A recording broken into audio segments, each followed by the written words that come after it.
All right, everybody. I see our number of participants increasing, so it seems like I'm probably live. Hello, everybody.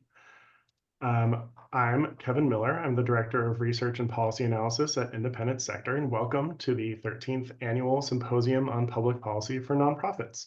I'm excited to say this is my very first symposium, so I'm delighted to see what we have to learn about from each other today. I'm emceeing, so I'll be moving us between the opening comments, our two panels, and closing comments. So one of the things I most appreciate as a policy researcher with an academic background is getting to see practitioners and researchers talk with one another. And that's really the heart of this event, is that it's meant to be useful for both sides of this coin in the nonprofit sector.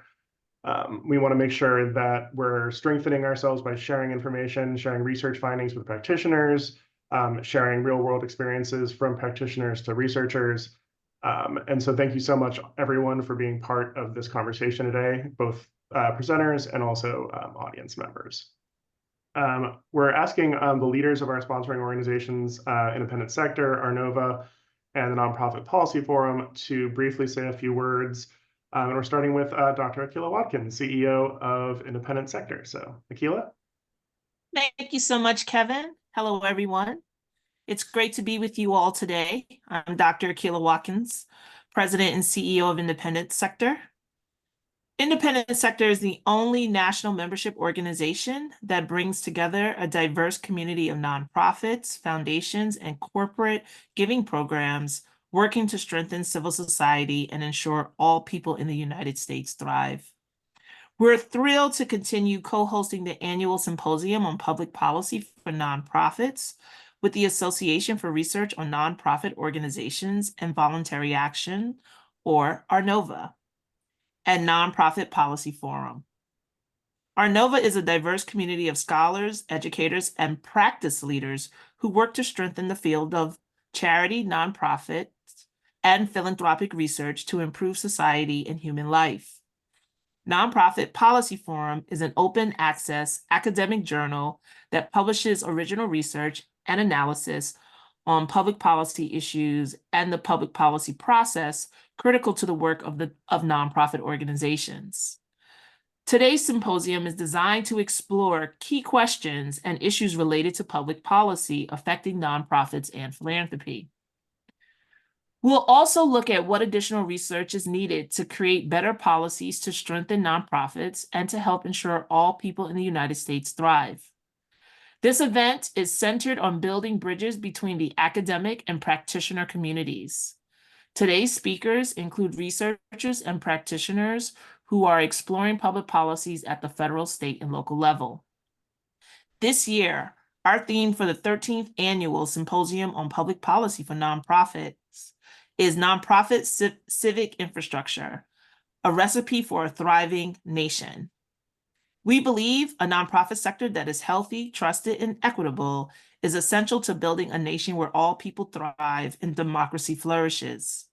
To achieve this vision, we need strong nonprofit civic infrastructure that includes representation and voice, healthy and equitable organizations, and conducive, enabling environments. Right now, our sector is facing many challenges, including those we've seen in our research. One challenge is financial hardship. We now know that more than 1 in 5 workers in the nonprofit sector face financial hardship. These are workers who are unable to afford the basic necessities such as housing, childcare, food, transportation, healthcare, and technology, plus taxes. We just released a new report entitled Alice in the Nonprofit Workforce, which refers to workers who are asset limited, income constrained, and employed. It breaks down the details of which nonprofit workers are struggling. We look at arts, religious, and human service nonprofits. All have higher rates of women struggling to make ends meet.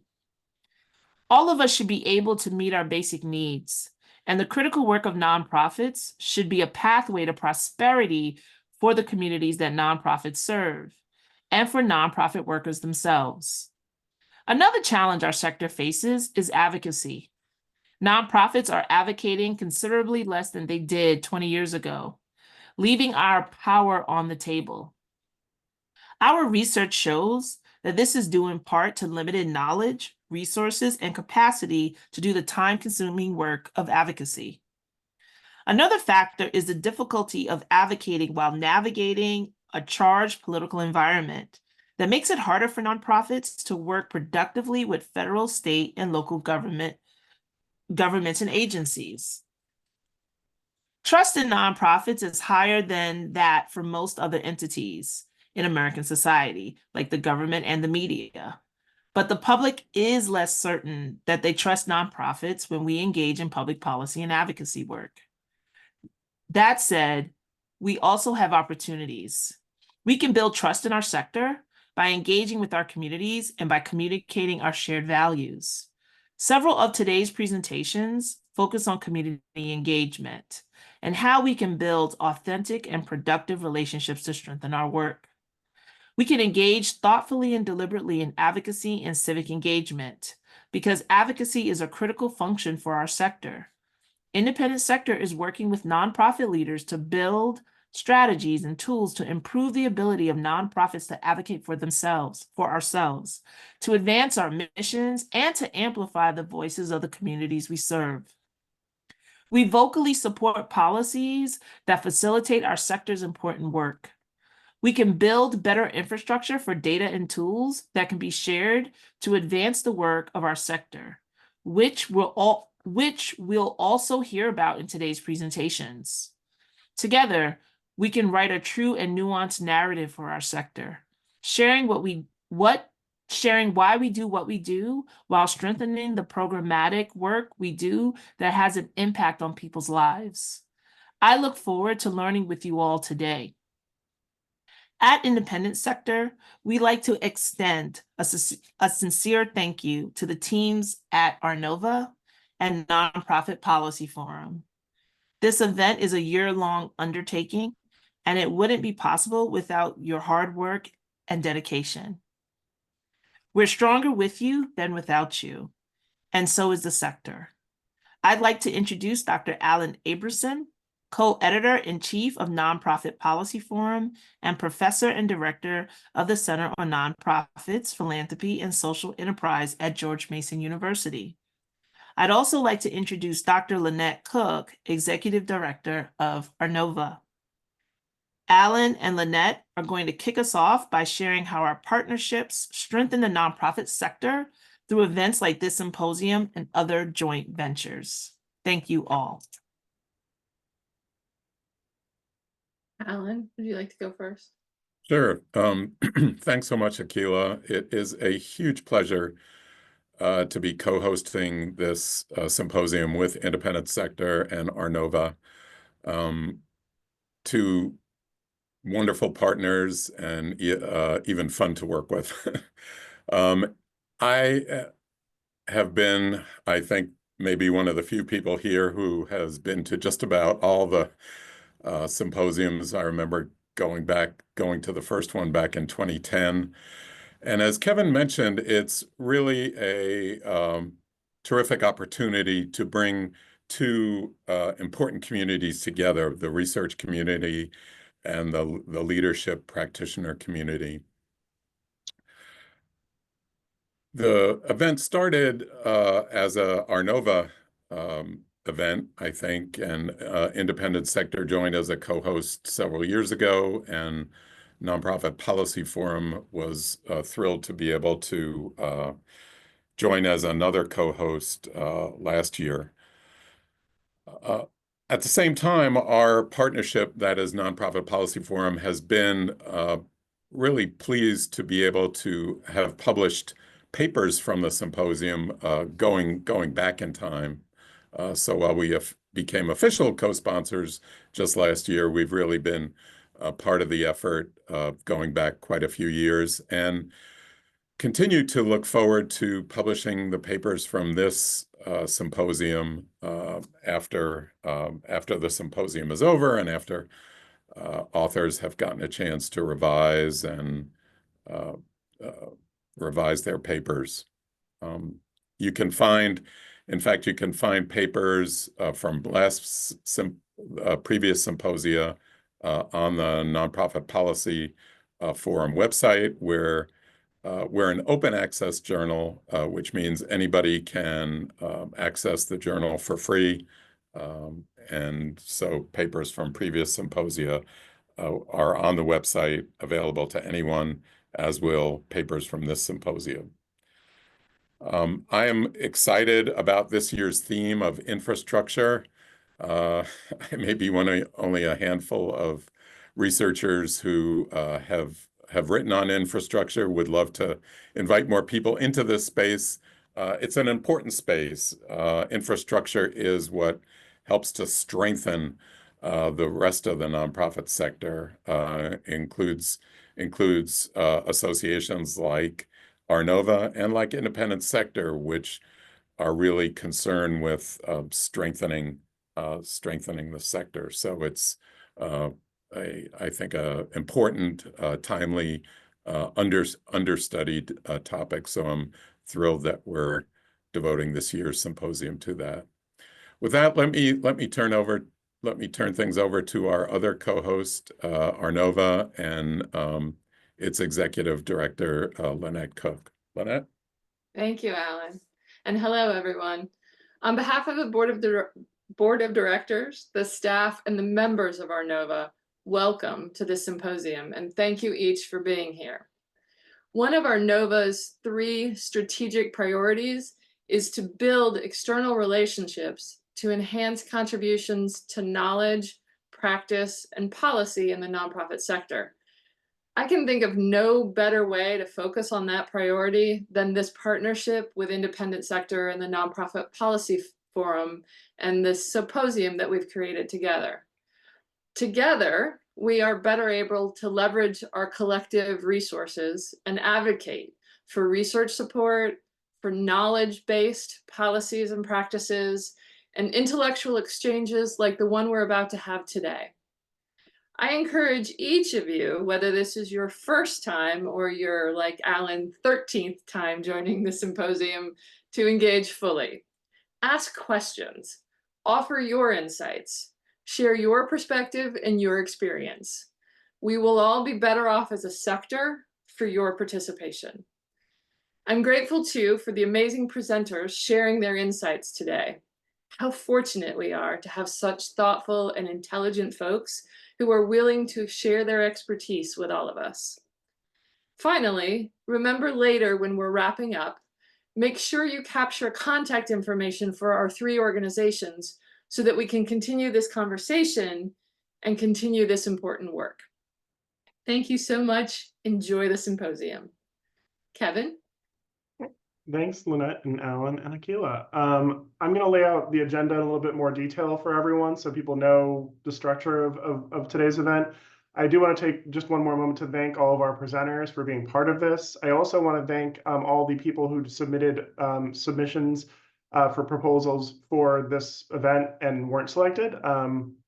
Everyone's submissions were assessed by a panel of academics and practitioners who, along with leadership from our sponsoring organizations, picked top proposals to create these 2 thematic panels.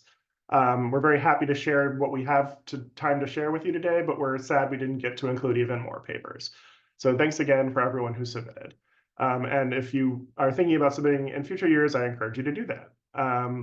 So our first panel today looks at nonprofit engagement, including volunteerism and the perspectives of young people and authentic and equitable connections with people in our communities. So I'm very excited about that. As a giant geek, I'm also very excited about our second panel, which focuses a lot on data and AI, which are critical topics and resources for a sector that relies on evidence-based best practices to maximize our impact. Each panel of these 2 panels will consist of 3 papers of about 10 minutes each, followed by comments from a discussant, followed by a moderated question and answer period.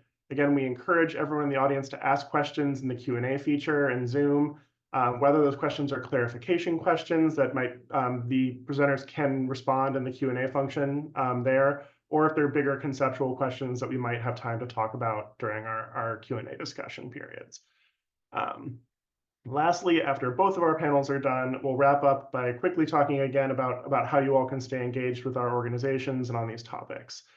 So without further ado, let's move on to our first panel, which we've whimsically entitled The Right Ingredients for Our Sector. I'm going to introduce the first paper and its presenter and presenters. Also, a note to all of our presenters, if I don't get the full list of people who worked on your paper, who are authors or presenting, I apologize. I've done my best. Every one of our first three papers is multi-author, so a lot of people put time and effort into these things. So I want to acknowledge that. All right, so our first paper today is From Policy to Practice, Elevating Nonprofits Through Strategic Volunteer Engagement, which I believe is being presented by Beth Steinhorn of VQ Volunteer Strategies. Thank you so much. And thank you to all the participants for joining us for this discussion, which focuses on a topic that is very important to me and my co-presenters, because a thriving nonprofit sector, as Dr. Watkins mentioned, one that is robust, trusted, and equitable, is crucial for fostering a society where all individuals prosper and democracy is strong. As practitioners and leaders, we've seen strategic volunteer engagement as a pivotal and cost-efficient method to bolster nonprofit infrastructure, aiding nonprofits in achieving their missions. What we'll be sharing is vital for nonprofit and public sector professionals, as well as for philanthropy. We believe that only by fueling conversations between funders and organizational leaders will strategic volunteer engagement be leveraged to its potential. I'd like to start by defining terms. Strategic volunteer engagement is the intentional involvement of volunteers as partners in advancing an organization's mission and operations. Research indicates that nonprofits that implement strategic volunteer involvement are more adaptable, sustainable, and capable of scaling their operations. We know that when organizations engage volunteers well, it strengthens their success. Volunteers are an important part of the workforce, bringing in labor, talent, connections.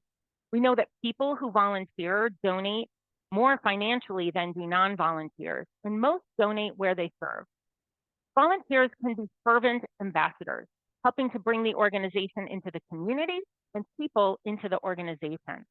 And all of that increases the public trust, which is something, frankly, that organizations can't buy.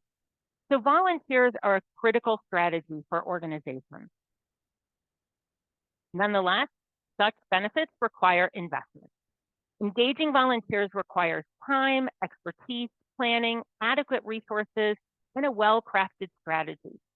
Too often, volunteer engagement efforts are inadequately executed, resulting in the underutilization of a vast pool of individuals eager to offer time and skills. To reap the benefits of strategic volunteer engagement, organizational leaders, funders, and community members must recognize the benefits of engaging volunteers and be willing to invest in a strategy to do so effectively. Investing in volunteer engagement, nevertheless, remains the exception rather than the rule.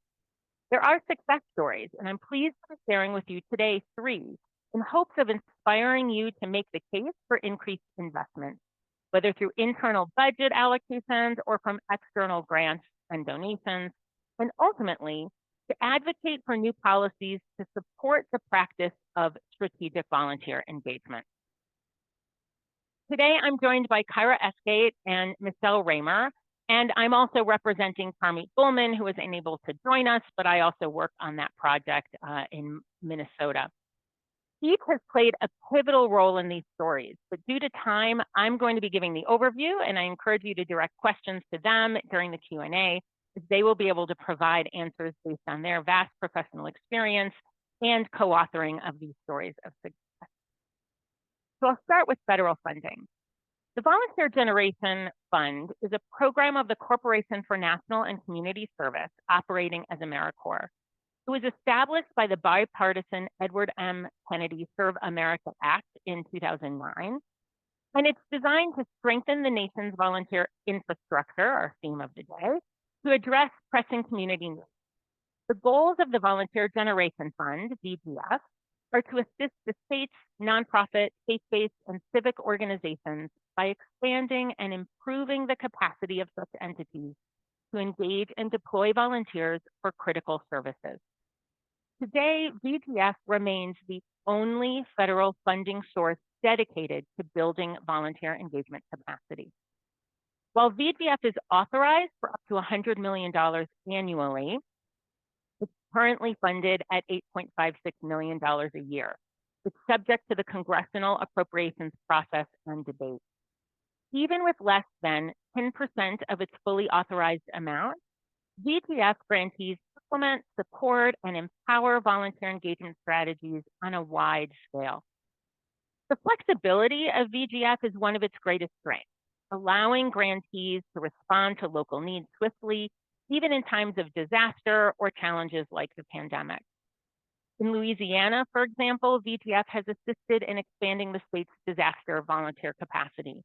In New Hampshire, VGF brought together organizations to expand their capacity to recruit, manage, support, and retain individuals to serve in high-quality volunteer opportunities. Meanwhile, in Utah, youth service opportunities were expanded through the creation of the Pathways of Public Service and Civic Engagement Framework. In fiscal year 2023, VGF expanded its eligibility criteria beyond state commissions to include all organizations, and the response was overwhelming. 204 applications requested a total of $61 million in funding. Ultimately, 23 grants were awarded with the available $8.5 million. This clearly demonstrates the significant demand for support in volunteer engagement. Next, we'll move to our second case study in Iowa with Volunteer Iowa. Each state commission is required to develop a state service strategy, and Volunteer Iowa articulates that their programs aim to increase both the supply and demand for volunteers by building a culture of service among Iowans and assisting nonprofits in identifying strategic volunteer opportunities to further their missions. Additionally, they focus on strengthening the volunteer infrastructure, again, our theme, which includes volunteer centers, an online volunteer opportunity database, and a range of capacity building resources for nonprofits and local governments. Although research has shown that many organizations struggle with effectively engaging volunteers, simply training volunteer engagement professionals directly did not seem to have a sustainable impact. So in 2013, Volunteer Iowa identified Service Enterprise as an intervention to address this need. This national program, administered by the Association of Leaders in Volunteer Engagement, helps organizations leverage volunteers and their skills across all levels to advance their social missions. The process goes beyond training one staff member, instead engages a cross-divisional team, building a culture of volunteer engagement. Participating organizations have seen increases in volunteers, in volunteer retention, and the retention of volunteer engagement staff. While Service Enterprise has proven effective, many participating nonprofits reported that they lacked the funding to cover staff costs for attending training or building infrastructure.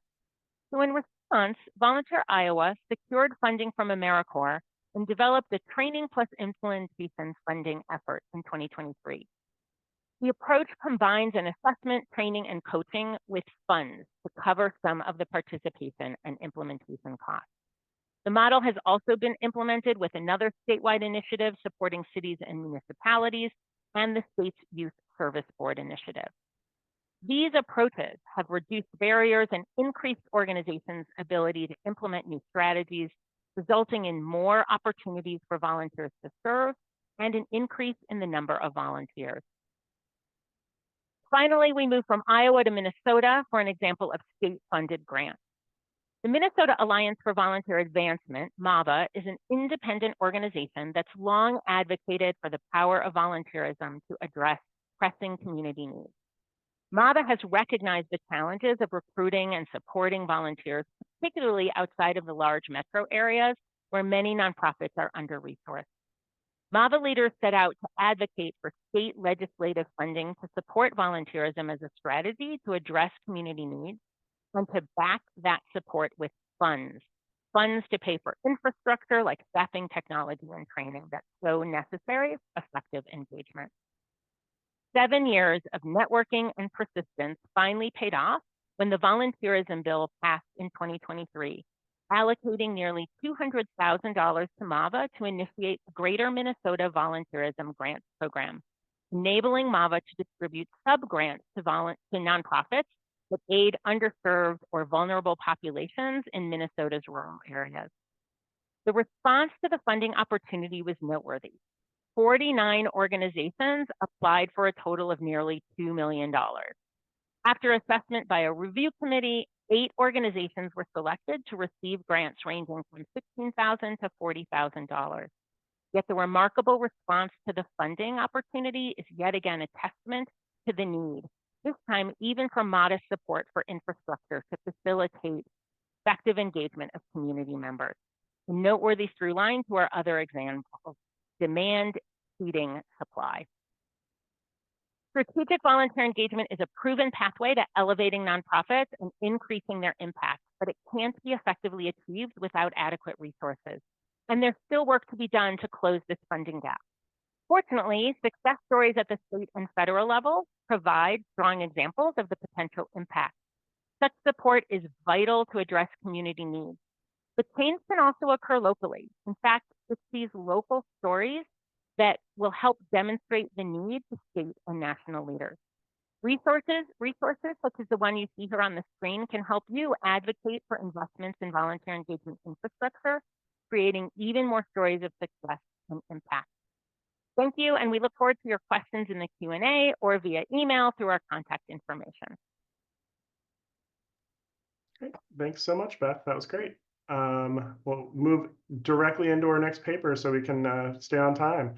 Our next paper is Youth Perspectives on Civic Engagement, Equity, and Public Policy, which I believe is being presented by a team from the University of Nebraska, Omaha. So with Jody Benenson, Aaron Busenbark, Eva Berkland, and John Grant. So welcome, team, and we're excited to hear from you. Wonderful. Well, thank you so much for the opportunity to be here today to present our exciting research. We are also going to be filling in representing the Heartland region of the United States to prepare or to present this presentation titled Youth Perspective, Civic Engagement, Equity, and Public Policy. My name is Jody Benenson, and I'm here with my colleagues Aaron Busenbark, Eva Berkland, and John Grant, where we're going to be presenting a really exciting paper that comes from our larger project called Civic Mobility in the Heartland. And the paper that we've prepared specifically for this symposium really presents a snapshot from the beginning of an exploratory longitudinal research project that seeks to uncover the ways young people both conceptualize, but also experience different dimensions of what we are trying to essentially operationalize, a concept called civic mobility. And civic mobility is essentially the ability of a young person to improve their civic status over time. And we're really excited to dive into some research in 7 states, often known as a flyover set of states, the Heartland, but it's not going to be flyover, I suppose, given the focus of our research. It is central to the work we are doing. Also central to the work that we're doing are issues of civic access, civic value, and civic power. And for this reason, we took a youth-centered approach to everything we did in this project. I also should, of course, mention our funder for this project, which, kind of building on the previous presentation, is AmeriCorps. And they were really excited to get a sense specifically of what is going on in this region of the United States. We took a YPAR, or Youth Participatory Action Research approach, which we really view as an orientation rather than a particular method that challenges dominant assumptions about who holds and create knowledge, and especially when focusing on a project that centers youth. We really see youth as experts, as possible individuals to shift power, as history and present day has shown, and to make sure that we are providing training along the way. So the individuals who are going to be presenting some preliminary findings from our research, but also their reflections, are my colleagues John, Aaron, and Eva, all who are research members, a couple of whom you can see in this picture to the right. It was a really warm day like it is today in Nebraska. And they're going to present some of these preliminary findings from this research, from surveys and interviews with 42 people living in the heartland region of the US, and also reflections on how taking a youth-centered approach to research is crucial when taking into consideration the ways young people are interacting and changing and shaping nonprofit civic infrastructure. So next, I'm going to turn it over to my colleagues to really dive into some of these core themes and share some of the implications of this work. Yeah, so our first theme was civic access. And so we define civic access as how someone, in our case, young people, find ways to engage in civic opportunities. And so we've categorized activities between formal and informal. Formal activities being things like voting, volunteering, protesting, and informal being things like helping your neighbors, strangers, and the like. And so I guess the first big finding we had was that the type of engagement really depended on, a person's location. Urban areas saw more formal activities, and mainly thanks to colleges and clubs found in these areas. And informal activities were more seen in rural areas where people might know their neighbors more. As many interviewees that lived in urban areas often lived in apartments and dorms. Places where closely knowing your neighbors might be a little harder than it would be in other areas. And going with this, we found that the amount of engagement opportunities actually seemed to increase after someone went from a rural to urban area. Again, mainly thanks to these college campuses and other institutions that are just more prevalent in these areas. And then another finding we had was that time and money were seen as the biggest barriers to young people engaging, with many of these people being college students. They often prioritized how they spent their time, and many of them mentioned that they would only want to reserve their time for things they felt could actually make a difference. And then some activities that required money caused interviewees to cite money or the hesitancy to spend it as a barrier. And I think having that youth-centered approach is important. I think it's generally assumed that older people stay more engaged by and large than young people. And I think it's useful to see the variety of ways that young people both get engaged and also stay engaged. And I also think having a young interviewer like us on the team allows for more open conversation, where the interviewee might feel more comfortable describing why or why not they engage in a particular civic behavior. Yeah, so civic value refers to when a young person is able to feel respect, dignity, and a sense of belonging that comes from civic engagement. And one of the first things that we really found regarding civic value was that young people want to engage in their communities and through civic action, but barriers of going alone, not having a friend to bring, or not really being able to relate to anyone being there stopped many from doing so. Many of our interviewees were in a brand new environment, whether that be their first year in college, their first time living away from home, and it was uncomfortable for them to just go out and volunteer, go to community events, and engage civically in a brand new setting. However, even with this barrier, interviewees still expressed that they saw the importance and value in civic engagement, but it just took a small step, such as having a friend to go with them in order to accomplish it. And another one of our findings was that young people are sometimes hesitant to discuss polarizing subjects for fear of sounding uneducated or how they would be perceived by their peers. Many of our interviewees shared that they had a desire to discuss political subjects, but were fearful of how the recipient of the conversation would react based on their own beliefs and values. This greatly impacts civic participation in terms of expressing opinions, talking to others, as well as posting online. It's difficult for young people to feel like they belong or that their opinions matter when this is the case. And then, as researchers reflecting on our work, we felt that having these conversations with other young people allowed us to exchange ideas, frustrations, and successes on not only getting involved in civic engagement, but what it is like to be a young person in today's world.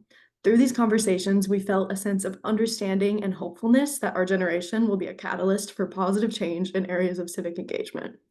Additionally, participating in this research was an example of civic engagement in itself, because sharing ideas and stories with other young people is what made this research so meaningful. So to move on to civic power is conceptualized by this project as when a young person has the ability to influence larger policies and actions that affect their future. Our first finding under civic power was that young people feel empowered when they feel like they've made an impact. Participants engaged in specific activities because they believed they could make a difference. This could be seen in, for example, donating to political candidates when a race is close, as opposed to not donating when the outcome of the race was more certain.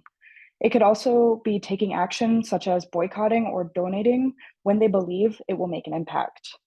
Our second finding is that activities relating to personal identities and passions empowered young people. Choosing to participate in activities such as volunteering or signing petitions related to their personal experiences, identities, or passions seemed especially effective and powerful for young people deciding when to civically engage. Finally, young people identified that civic power can be utilized with social media.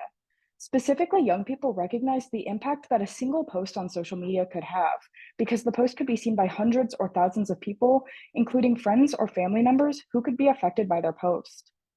Additionally, civic power was a theme in reflections from researchers on the team. Our first reflection in this theme was that young researchers are listened to in this research.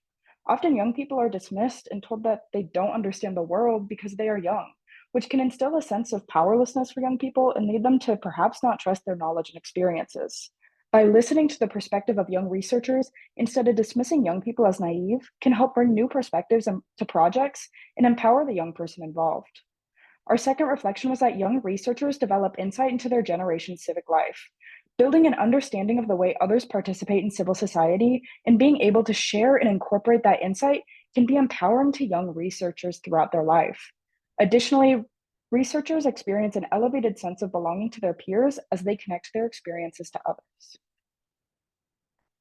So to kind of move on to research and practice implications, this study first offers a baseline understanding of civic engagement for young people in the Midwest, which can help the nonprofit sector understand effective strategies for sector recruitment. For example, the study examines the ways that young people find opportunities to engage and has found that institutions such as colleges are places where young people find many civic engagement opportunities. Results like these can help organizations more strategically recruit young people by identifying where to reach out. Additionally, young researchers are centered in this project, which can generate reflections on how young researchers affect outcomes. This can inform how YPAR can occur in the future. Participating in a study like this is in and of itself a form of civic engagement that many young people don't have an opportunity to participate in. And young people have shown that they want to engage through research. This study fulfills the desire to engage in civic engagement research, empowers young people who are currently researchers in this domain, and can serve as a guide for how YPAR can occur in other contexts. Finally, this presentation provides insight into current civic engagement infrastructure in the Midwest. This can be used to enhance support of young people in the nonprofit sector and increase equity. By approaching this research from a civic mobility perspective, we will be able to get a sense of how young people navigate civic ecosystems over time and the barriers and opportunities for engagement that may come up during their lifetimes. This longitudinal focus can inform policy and practices around how to address such barriers to promote equity.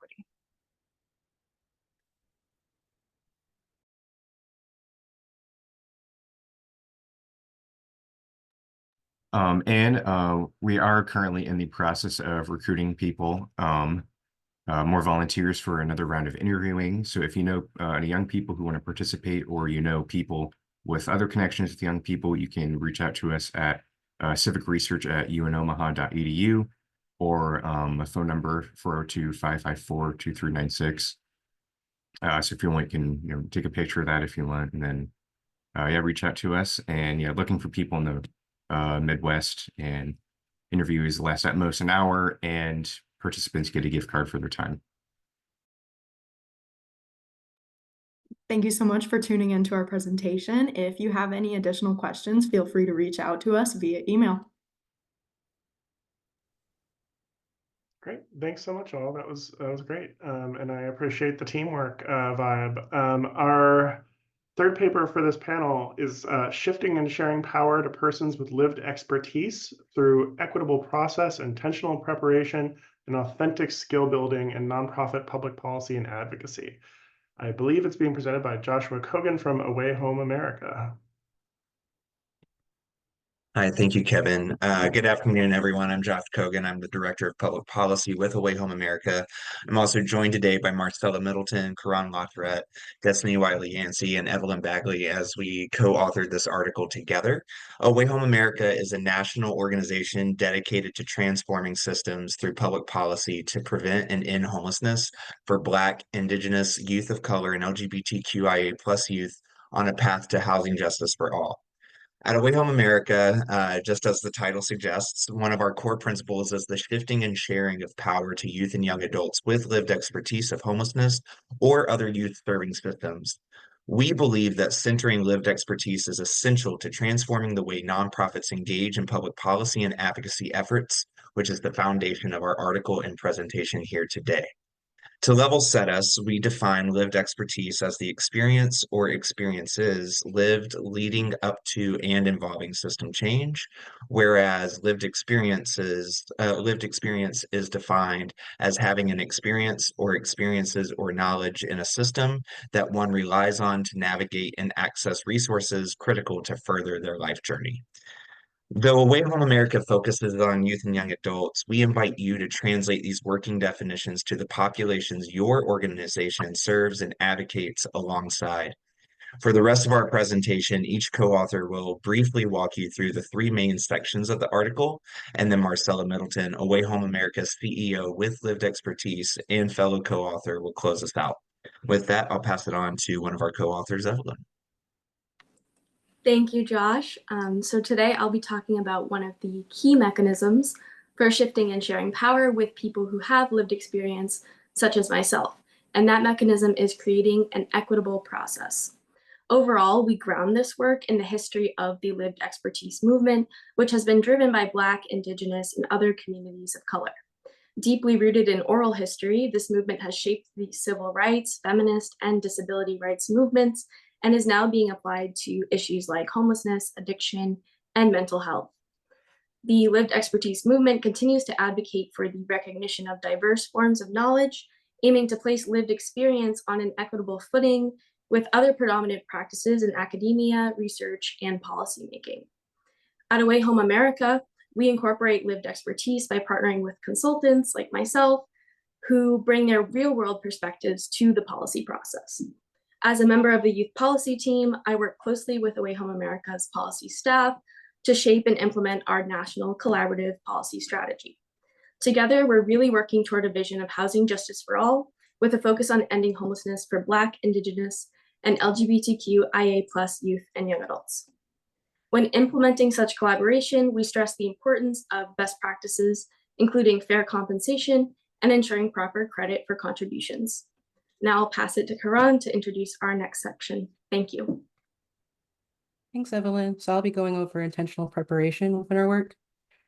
Intentional preparation requires vulnerability and trust to be able to build upon our lived expert strengths and to support in areas where we might feel less confident on. This is also an opportunity for our staff to be shifting and sharing power, and for our lived experts to come in with authentic engagement. To build a space for vulnerability and trust, we need to have transparency and clarity throughout the preparation, and letting individuals with lived expertise have an opportunity to ask questions and decide what level and type of support they need to feel most successful. This is also a space for lived experts to gauge what is needed for them to be able to stay engaged. For intentionality, we need to have clarity and communication of our goal within our project or event, how their roles fit within the project, and with any documentation for background information or other resources needed to feel prepared. Preparation doesn't end by achieving our goal. It is important to give staff and lived experts time to come together to debrief to continue our growth as a full team for our next opportunity. In this space, we are deciding what went well and areas we need to focus on next time. There can also be follow-up skill development through training like practice finding and interpreting legislation, or tangible resources like the policy playbook for flexibility to work together as a team or on an individual level. Intentional preparation provides opportunities for people with lived expertise, professional development to continue to be leaders in our movement. And with that, I'll pass to Destiny to talk further about authentic engagement. Thank you, Karan. So I'll be talking about authentic engagement. Our overarching goal is to remove barriers within the nonprofit sector. By doing so, we aim to increase accessibility to public policy advocacy. Authentic engagement, the genuine involvement of individuals in decision-making processes is crucial. Those with firsthand experiences of systems, like myself, provide invaluable insights that lead to more effective and responsive solutions. This approach aligns well with trauma-informed practices, emphasizing the importance of understanding and respecting individual experiences. By engaging lived expertise, it significantly enhances our advocacy efforts. It not only provides crucial insights, but also promotes resiliency and recovery by giving individuals a platform to advocate for change. This collaborative approach is essential to creating policy advocacy that genuinely reflects the needs of those most affected. We're calling for a fundamental shift in hiring practices and organizational structure within the nonprofit sector. At Away Home America, we believe that the knowledge acquired through lived experience in homelessness is comparable to the formalized knowledge obtained with an academic degree. It is crucial that we rethink our employment and recruitment practices. We need to ensure that the people with lived experiences are represented at all levels of our organizations, not just as consultants, but in full-time roles with leadership capacities. That means building career pathways in challenging traditional thinking that privileges academic credentials over lived experience. To achieve this, we must offer training and capacity building opportunities, provide field-specific education, and develop skills in areas such as public speaking, facilitation, and policy analysis. By doing so, we can create a pipeline for people with lived experience to move from temporary roles into full-time employment and leadership positions. And now I'll pass it to Marcella. Thank you, Destiny. Hi, everyone. Again, my name is Marcella Middleton, and I am the CEO with Lived Experience of Away Home America. I'm excited to be here with my team of co-authors to discuss our work with our YPT, or our youth policy team, as referenced in our article. Our YPT is a body of 8 youth and young adults with lived experience of youth serving systems who partner with us to inform policy to end and prevent youth homelessness. And our work with our youth policy really embodies the guidance in our article in Shifting and Sharing Power with Those with Lived Experience, as so eloquently said by Destiny, Karan, and Evelyn so far, as well as Josh. And I just can't stress enough the importance of making sure that we're not tokenizing or using youth and young people or people with lived experience, because it really harms all of the people that are involved, our communities, the people at our organizations, and so on and so forth. But I just want to encourage people to remember how valuable voices with lived experience are in transforming systems, because those are the voices that bring those nuanced experiences that we can't get without those individuals being involved, and not just involved, as Destiny mentioned, at lower levels, but really at all levels of the organization and all levels of the work that we do. And making sure that we're also supporting those with lived experience in roles that actually hold power, as opposed to just logistical roles like creating agendas or guiding warm-up questions. And I just want to invite you all to be curious and connect with us outside of this presentation, and as well as our article, to get more of those nuanced pieces in terms of how we're navigating here at Away Home America. Thank you all so much.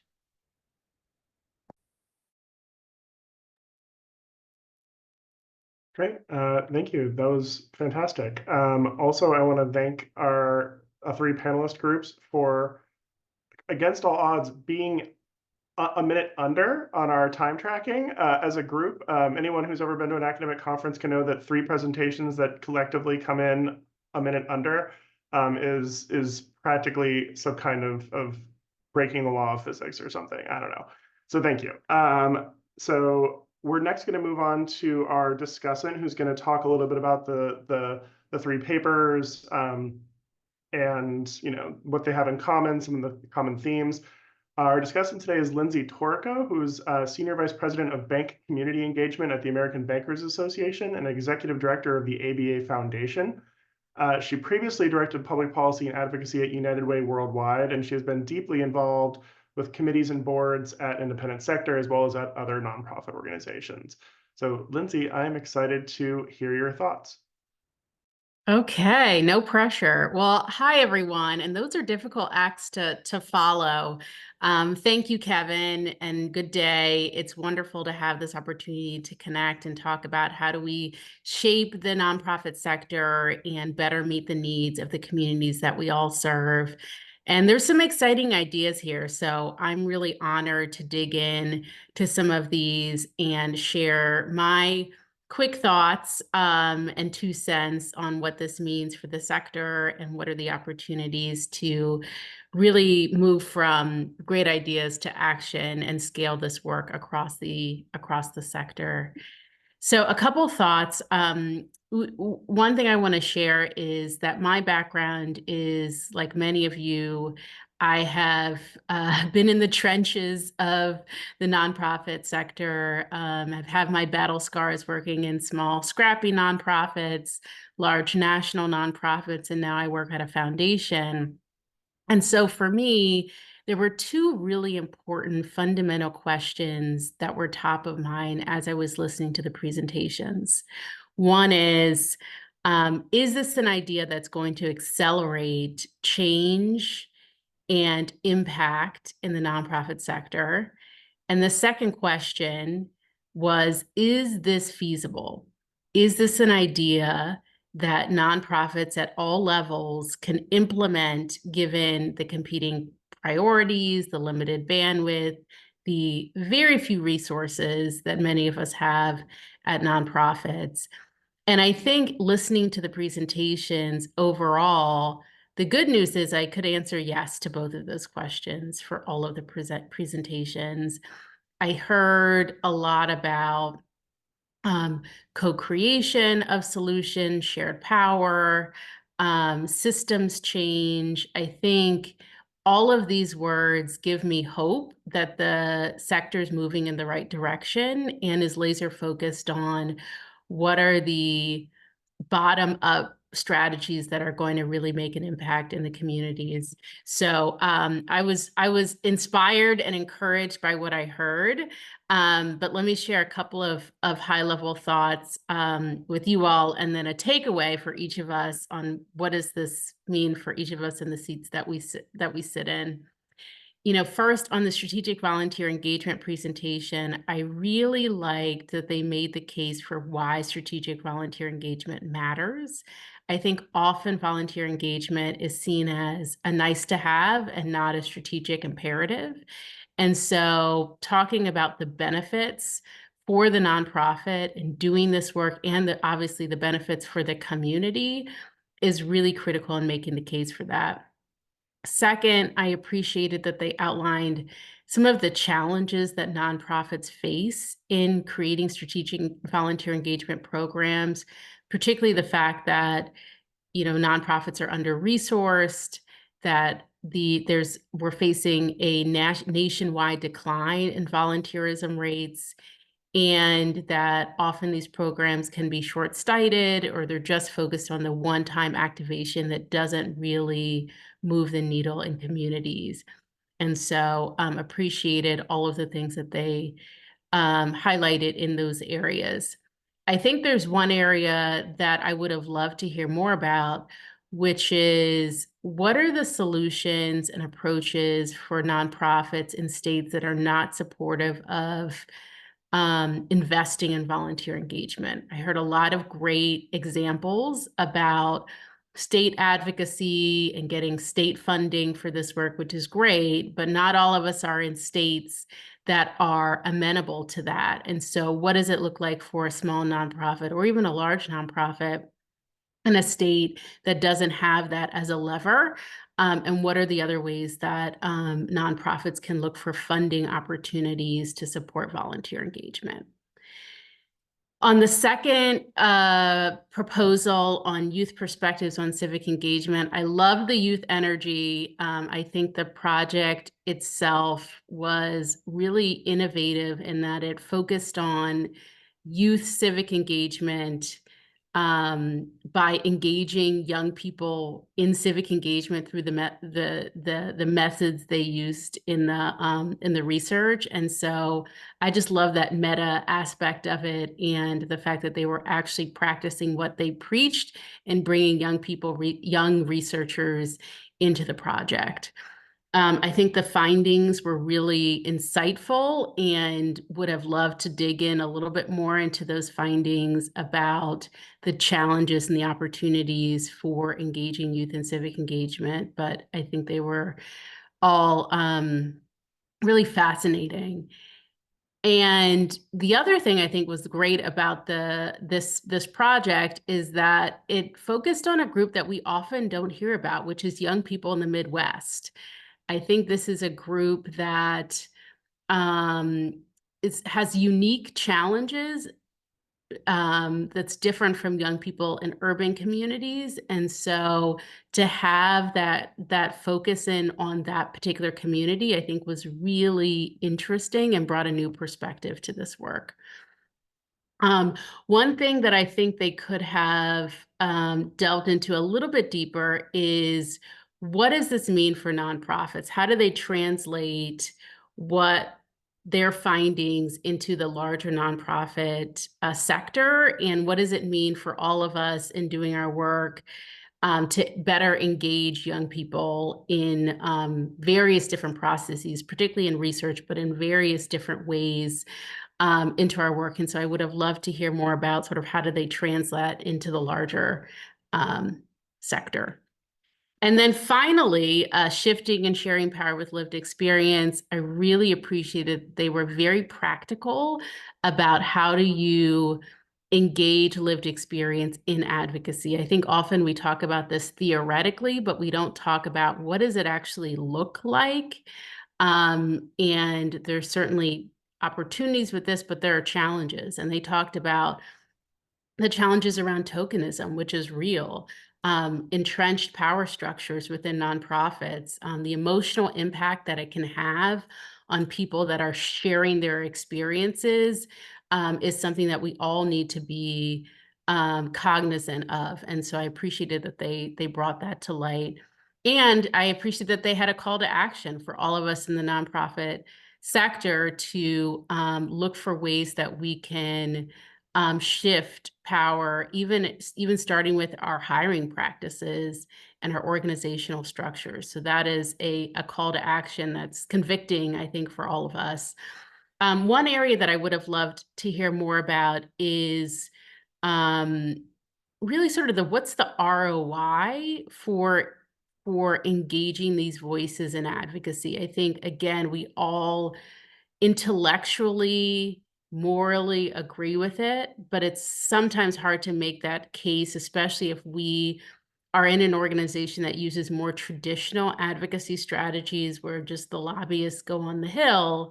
How do you make that case within your organization that we need to shift to more of a shared power structure where we're talking to people in communities and getting their perspectives and bringing them along the advocacy making process? And so I would have loved to hear more about examples where engaging those voices has really made a difference in the policymaking process. So I think that is all for my quick thoughts and reactions. Again, I want to thank all of the presenters. Appreciate your time, your effort, your commitment to strengthening the nonprofit sector. I will say just one last thing. As I was reading these, there's one word that stood out for me as I was reading and listening to the presentations. For the last one on shifting, sharing power, I heard this word intentionality, that it's important to be intentional about how we engage people with lived experience. And it's not a check the box, right? I think from the volunteer engagement session, I heard about the importance of integration and how volunteer engagement needs to be integrated throughout the organization, in addition to the volunteer work, but also in the mission and the infrastructure of the nonprofit.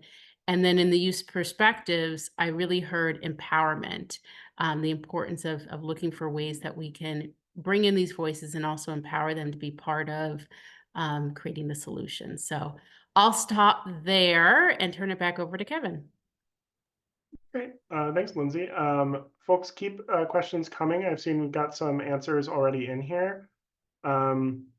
So I'm going to try and focus mostly on audience questions. I have some others, back up just in case you all are a little slow on the draw for getting questions out here. But one that I thought of that was really interesting. Lane asked about the Away Home team about the relationships between staff without lived experience and staff with lived experience. And the idea that there can be some a subtle hierarchy happening where staff without lived experience treat staff with lived experience differently, as though they're not quite staff. I think this can generalize to other dichotomies in nonprofit personnel, right? So staff members versus volunteers, also older staff versus younger staff. So I would pitch this both to the Away Home team, but also the other panelists from this panel. In your own work, do you know of structures or strategies to bridge gaps in these sort of privilege hierarchy relationships that can come up and maybe get in the way of the work of the nonprofit sector? Is it helpful for me to come on or? Yeah, go ahead. Okay. All right, cool. Yeah. So I think this is a really good question, and it's something that we at Away Home America are working, with all the time, right? Because we have people who come and are hired on with lived experience, and also people that come without. I think me in my role as a CEO, having lived experience, and being in roles in my career that didn't include my lived experience. So having both of those experiences, like where my lived experience was connected to my work and also not, helps me to navigate my team in terms of how I frame our culture and how we work together. And so when I'm seeing those things popping up, it's easier for me because I have both of those experiences to say like, hey, here's why we may have to slow things down. At our retreat, in our strategic planning, because we have some folks with lived experience that don't have this experience within the work, so we may need to slow things down. And then vice versa, if we're talking about something that's specifically pertaining to lived experience, and someone that doesn't have that is not understanding, I can explain that there. So it's really just like me in my role, like being able to support managing both sides and opening those purviews up to people, and just making sure that I'm mindful about that. And then as I'm bringing my team members on, that they're also mindful in both spaces, right? Whether you have lived experience or whether you don't. But I think one of the beautiful things about this whole idea of bringing lived experience in the space is that a lot of people have lived experience. They just don't have system involved experience. And so when you start to bring that out for people, and not saying like, I know your husband just divorced you, so you have lived experience, not like that, but just like being clear that we all have that, and like letting my team know that it's okay to bring that in the space, even though they may not say it, just keeping it in the forefront of their mind that we all have that. And so I find that helps to level out some of the power dynamics that may be perceived, or just some of the behaviors with one another. It's kind of leveled out. So there's a few things there, but again, I'll just say, like, I invite people to like reach out more about that too, because there's I could say a million things about that. Thanks, Marcella. Anybody else from the Away Home team or other panelists on this sort of question of power hierarchies and relationships in this work? It's fine if not, we have more questions. So seeing nobody coming off camera. So this question was already answered in the chat to some extent, but I think it's a good one, and I'm curious to see if there's any input from the panelists. Allison asked about how we understand volunteerism, voting, charity giving, and public trust is all positively correlated and related. And so this is based on independent sector research on our work on public trust. But again, in general, we know from the Do-Good Institute at the University of Maryland, for instance, that giving behavior and volunteering behavior are positively correlated as well. I'm curious about, again, these three disparate topics on volunteerism and youth and lived expertise. Do any of the panelists have thoughts, again, on sort of the relationship directions or dynamics on how volunteerism affects, say, voting, or voting is related to public trust? I think it strikes me that you all have a really interesting, deep experience of who gets involved and why with nonprofit work. And so I'm wondering if any of you have any sort of insights or thoughts on Allison's question. And if not, I can ask a different question. You can come back to that one. So.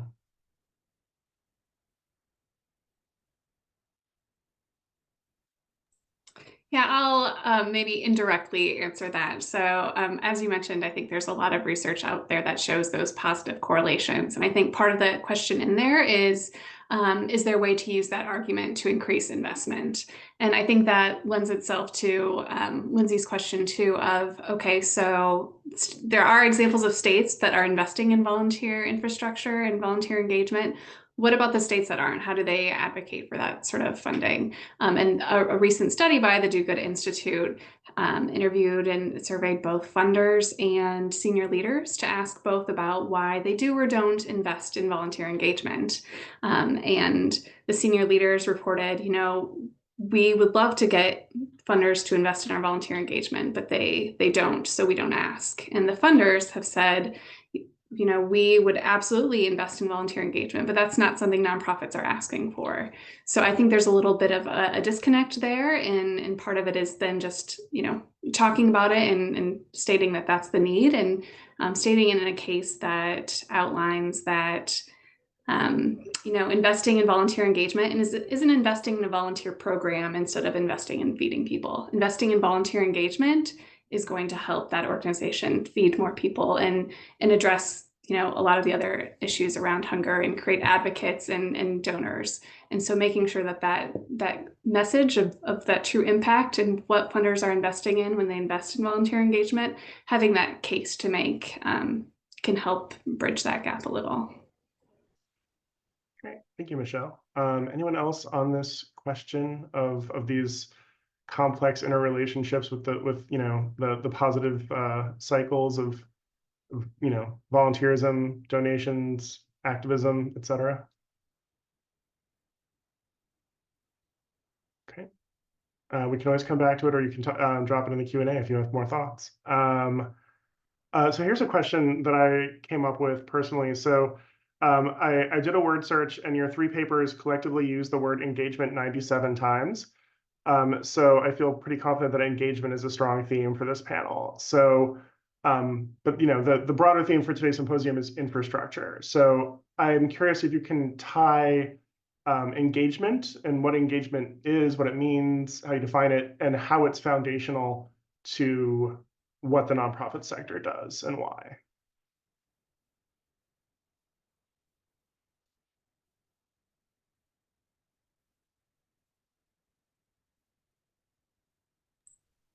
Ooh. Oh, go ahead, girl. All right.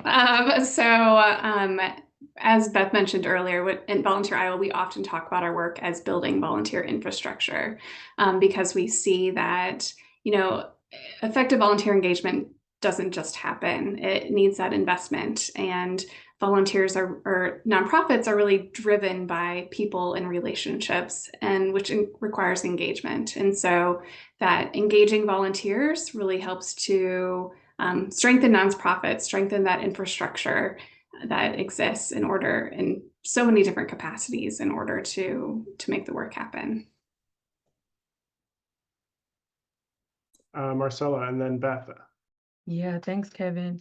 Thank you for bringing that up too. Yeah, engagement was definitely scattered through our article. And I just want to highlight the additional word with engagement in our world is authentic engagement. Because a lot of times, you know, people engage and they're like, yes, I really do care about this, but that authentic engagement really embodies like that connection to your own personal life and how vulnerable that can be in a lot of these spaces. But again, like I said before, how those nuanced pieces of experiencing systems can really help transform systems. So we highlight that in our work because it talks about like the deepness of the way that folks need to be engaged. It's one thing to bring someone in for a focus group, and I think that those things in different avenues can be important. But if we're talking about like in the work that we're doing to really prevent and end youth homelessness, we need to have authentic engagement of the young people that we're working with, because again, they can talk about those nuanced experiences that you can't get from a book. Like you have to be involved with these people. They have to be authentically engaged to be able to share those things that help you see solutions in a really different way. Like I remember when I first came into this work and I saw the solutions that were brought there and I was like, oh, I think we can add this thing on here. The only reason why those things were able to bubble up the way they were, the solutions that I was bringing, was because I knew what it felt like to be in college after getting out of foster care and then experiencing homelessness because my foster parent doesn't want to extend her home to me because she's not getting paid anymore because I've aged out. Those are like really crucial pieces that help you transform, systems like the child welfare system because of those very nuanced things. So I could say a million and one things about this, but that's what I'll offer to it. Great. Thanks, Beth.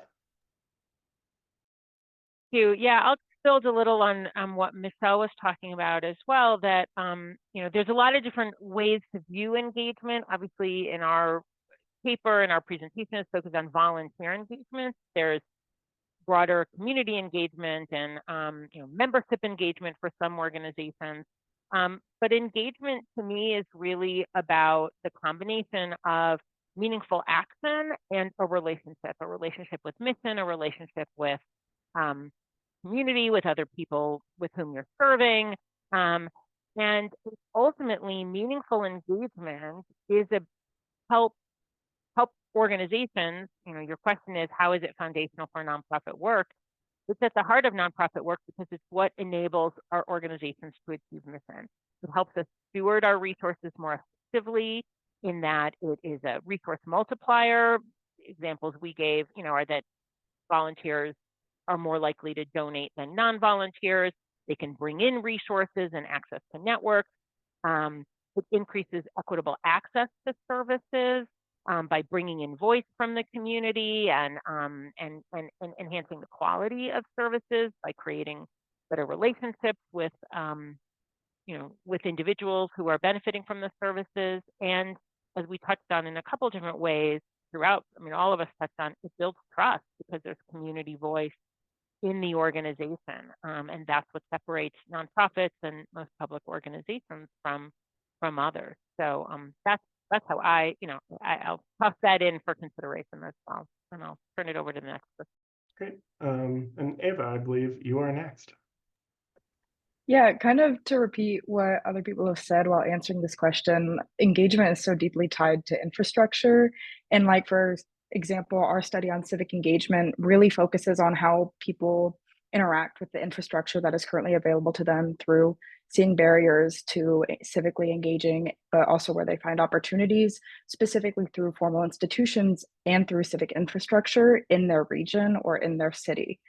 And so really, we just offer different ways of different insights into how people civically engage and engage with this infrastructure to find ways to promote equity and support for young people as they further interact with these institutions and as they try to further engage civically. Can I add something to that, Kevin? Just an observation. I think when I think of engagement, I think about people. And it sort of goes back to Allison's question about social media. Social media is superficial engagement. It is not authentic often because people are behind a screen. And it doesn't allow for that human connection. It doesn't allow for being part of a movement with people working collectively to advocate or to volunteer for an issue or cause. And so I think, there's huge value in a lot of these in-person engagement opportunities, like we've talked about volunteerism, advocacy. Not to say that social media advocacy doesn't matter, because we have seen cases where it has. But I think the challenge is we have to lower the barriers that people have to participate in volunteerism and advocacy. It's so easy to send a tweet. It's so easy to send something on social media, but it's so difficult, and we all know this, to get up at 8 a.m. and do a volunteer activity. It's so difficult to go on the Hill and go advocate. And so what are these opportunities to just really meet people where they are, so there's not such a heavy lift for them to participate? Thanks, Lindsay. A question I had, which I think there's another question that we got from an audience member that I think I see them as connected. I'm eager for our panelists to call me out if you think these are completely different concepts. The question was about whether or not you all could speak more about empowering people with lived experiences versus tokenizing people with underrepresented identities. My question that I think is related is about how the right kind of authentic engagement, right, that word authentic, has the potential to be transformational for individuals, right, as opposed to transactional, right? Like, send an email to your, your congressional office, retweet me, whatever, right? Like these ideas where you're just trying to get a metric or a number up. But instead you're trying to really authentically engage with people and transform how they engage in, civically and in our society. So I guess what I'm asking about is, what does transformation look like in your work, and how have you seen it happen? And I think, and again, correct me if you think I'm wrong, I think transformation and empowerment are really connected. And so I'm curious about the sort of the phenomenon of empowerment and the phenomenon of transformation in the work that you all have seen and done. I can start. I'm not sure why I can't turn my camera on. Go ahead. Great. At Away Home America, how we defined it in the article that we wrote, and this definition is borrowed from some of the scholarly literature. But tokenism is a form of limited or superficial inclusion that does not lead to any real influence or change. And what I found in some of my peers who are also lived experience or consultants with lived experience is these efforts can recreate individualist approaches and ignore structural issues. So how we sort of thought about solutions to tokenization is we think about to fight against authenticity what we need is sustained humility and a willingness to listen and gain a better understanding of the conflicting ways that lived experience can become tokenizing. And I think also it's ensuring that those with lived experience walk away from our organizations with as much as they're giving to these organizations. So I think that goes back to what we talked about transforming hiring practices and organizational structures. How are we equipping those with lived experience with training, capacity building, field-specific education, skills in public speaking, facilitation, and policy analysis, so that they can continue to do this work or move into a different role at a different organization? And I think that moves us away from transactional, because those with lived experience are valued for their expertise, their knowledge, and the insight that they do give to our organizations. Yeah, and additionally, well, first, Kevin, I think the question that you were asking specifically about transformation, I can see like some of the parallels in the empowerment. And I also do think that's it could be a separate question in terms of like transformation and how we see it within our organization. So I kind of want to answer that. Like after I answer this in terms of the tokenizing piece of this, and not tokenizing folks with historically underrepresented identities. I think one of the things that we have to acknowledge in our work is that there are going to be moments where we tokenize, because if you think about your funding and how much you have to actually put towards hiring, you know, a group of young people, like even with the work that we do, I mentioned we have 8 YP members, youth policy team members. And we try to be mindful of the representation across the nation, but with 8, you know, that's difficult. So I think being transparent about when there are moments where that may come up, and then being really clear about the progress, the pathway out of that, or how you envision moving forward to move away from that. I think because one of the things that I find that I appreciated when I was younger and starting out in this work, and then what I've noticed that youth and young adults who are coming up in the ranks appreciate is really honesty. Like when you're just keeping it a buck, like, hey, we have this amount of money to be able to support this work. And our goal is to, you know, push towards this, but just being honest about currently where we are. There's more investment from youth and young adults and those with lived experience in the work when you see that. But I think also there should be assessment of what that currently looks like, and then a commitment to continuous improvement.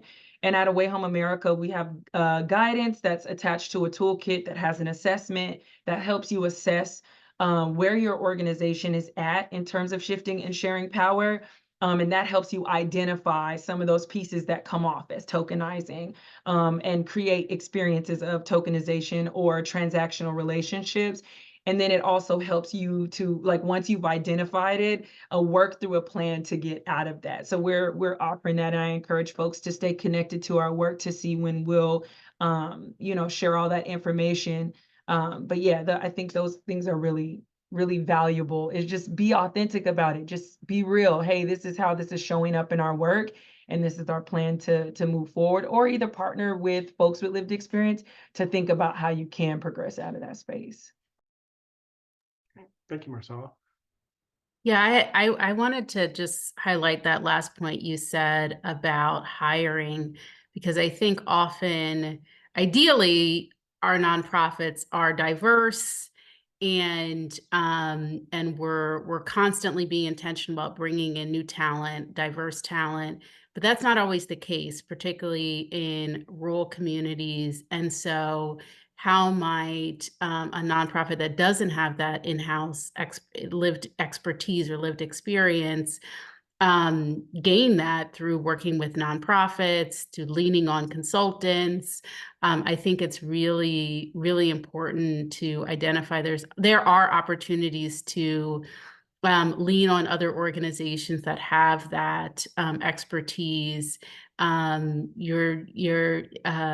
There's no excuse, essentially, if you don't have that type of lived experience within your organization. So I appreciate you mentioning that.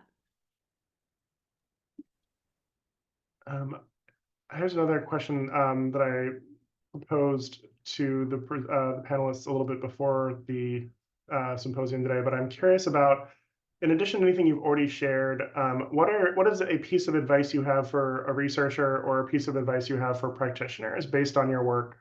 What are tips and tricks, advice, rules, whatever you want to call them, that you would propose? And are they the same or different between advice for researchers versus advice for practitioners?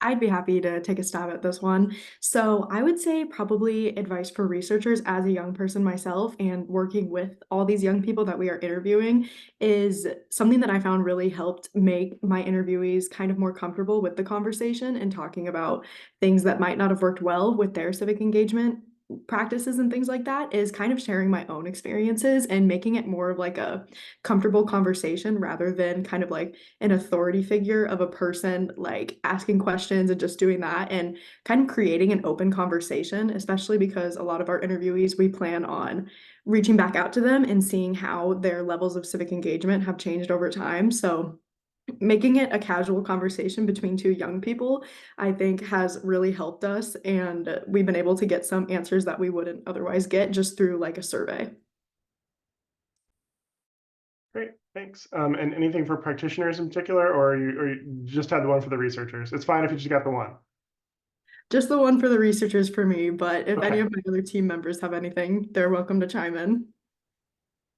I think I saw Beth come on camera for a second. Yeah, I'll be brief. I think, you know, in terms of infrastructure, which and funding for infrastructure, which is what we were trying to highlight today, I would say don't be daunted by some of the numbers in the millions of dollars that I shared in terms of state and federal funding. In terms of, you know, and Lindsay, you brought up a good question. What about states that aren't supporting? Yes, it's exciting that Minnesota allocated $200,000 as a state. That's been distributed in funds that are just, you know, a couple $1,000s up to $40,000.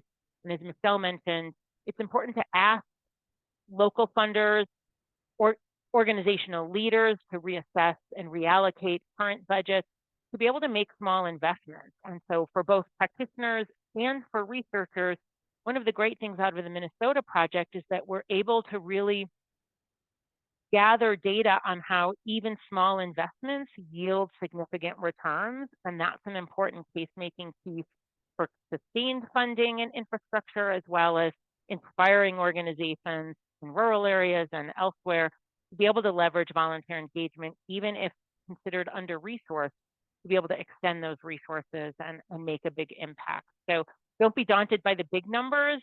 Let's have conversations, researchers, funders, fund development professionals, and practitioners get around the table to have these conversations. Thanks, Beth. Jody? Sure. Just adding to this conversation as a researcher and just building off of some of the really great comments we've heard today, like from our research, making investments in young people and trusting young people. You know, the comments that Erin just shared are because we have been able to take the time and care to make sure that we are developing and sharpen, right, the research skills of young people, lean on lived experience. But this takes time, and this takes investments, long-term investments, which is why we are studying this from a longitudinal, long-term perspective. As Erin mentioned, we hope to follow a small group of young people over time who eventually will become older people, right? And I say this because long-term investments in, and I'm just focusing on young people for the purposes of our specific project, but in people and systems, institutions, ultimately, I think provide an opportunity for us to kind of reorganize, restructure the ways that we might be thinking about access and opportunities for investment or for engagement in the future. Marcella, you're back on camera. I'm happy to see you. Oh, hey, thank you. Two things for researchers, advice specifically for researchers. I think in our work, we've just noticed like the limitations in understanding the world around them in totality, which I know, you know, that can be hard. So it's a lot of information, but I do think exposure to the world that you live in can be important. I mean, we break down our mission through targeted universalism, which, you know, basically is if you can solve whatever issue for the most marginalized, most oppressed, you know, group within the larger group, then you can solve, you know, that problem for everybody. And so that's in the way that we approach our work. But what we find is difficult is that, like, you know, even in our mission, we say BIPOC. You know, that's grouping a whole group of people, different people together, right, underneath BIPOC. But when you start to break it down, you see that there are different experiences for different groups. And I think that exposure to, you know, each group can kind of help you understand the nuances within those groups to help inform, you know, your data, which ultimately helps the work that all of us are doing, whether we explicitly state that or not. I mean, it definitely helps our work. And then I think the same with practitioners. One of the things that I appreciated even when I was in foster care was just the way that my social worker engaged with myself and all of the young people that she served. One was not just in line with the book, right? She thought about like us in terms of being a human. So a lot of times you can see policy, you can see, you know, research and that type of information, and it can lead you to be rigid in the way that you practice, right? But if you're connected to your community and you really understand, like I've got these set points in terms of data, and I have this research information, or I have this set of guidance, it really should be led by the people, like how you're engaging with these people to really help you. Of course, be informed, right? Be smart about that, but like really allow the people to engage in. It was said so many times on this call, and beautifully, engaging those with experience can really help with that. So yeah. Great. Thanks, Marcella. I would say we hit about the 5-minute mark before we move on to the panel 2. So I'm going to throw out one last question for our panelists and for Lindsay, which is, you know, what's a topic or a theme that we've talked about today in this panel that meshes with your own work or even other people's work, right? Like, so this is an opportunity to shout out other members of the panel and things about their work that you thought was positive, influential, new, and interesting, or again, just make connections between those things and other topics that you've worked on. I just, you know, so a very broad, open question in case anybody has anything that they want to connect this work to.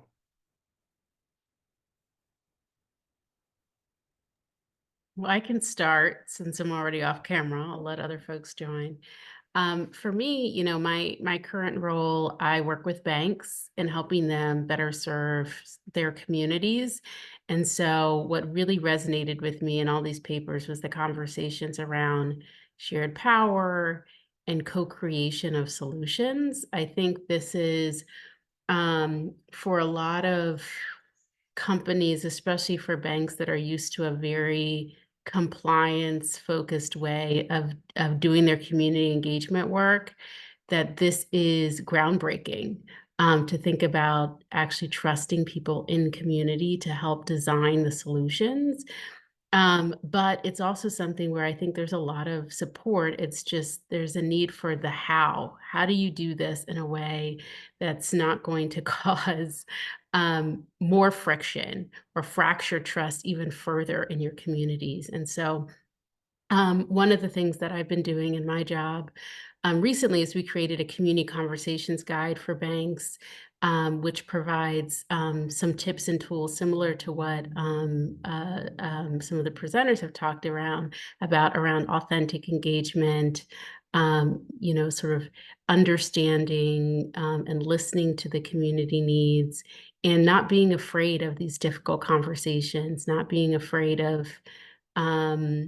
you know, some of the tensions that can come out of it. And I think it's been really worthwhile to see that this conversation that's happening in the nonprofit sector is happening in other sectors, and it's happening in companies, and it's happening in governments as well. And so there's huge opportunity for us to translate this to other institutions to build trust across, because we need trust in all of those institutions to be able to do our jobs effectively. Thanks, Lindsay. Anybody else from our panelists? Michelle. Yeah, so we have a youth advisory group that really leads our youth service work. So I'm very excited to connect with a University of Nebraska team to you know, share some of that research with our advisory group and see how it can inform our own work. And then, you know, hopefully they can connect and see how they can support that as well. But also in working with organizations, we often talk to them about, you know, making sure their volunteers are reflective of the community served. And so listening to what Marcella shared, and I love that idea of kind of authentic engagement and thinking about how we can support organizations and making sure that their volunteers are reflective and have that lived experience. I think there's a lot there. So I look forward to diving into that more. Okay, thanks, Michelle. We have time for one more comment if anybody wants to jump in. And if not, I will be very excited to transition over to the second panel.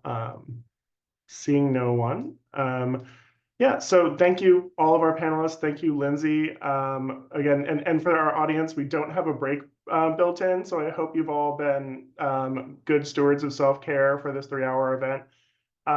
We are going to switch on to our second panel, which is titled For Added Flavor in Our Sector. And it's going to be moderated by Dr. Alan Abramson of Nonprofit Policy Forum. So, Alan, are you ready to take us away?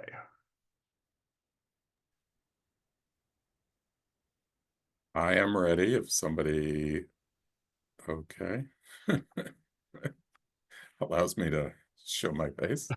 Thank you. Thank you, Kevin, and thanks for the panelists for the first session who led us through that interesting discussion. And I really appreciate this switch in the way we talk about infrastructure. Typically, we've talked about it in terms of plumbing and support systems that strengthen the rest of the sector. We've switched it here to recipes and much more appetizing way of talking about all of this.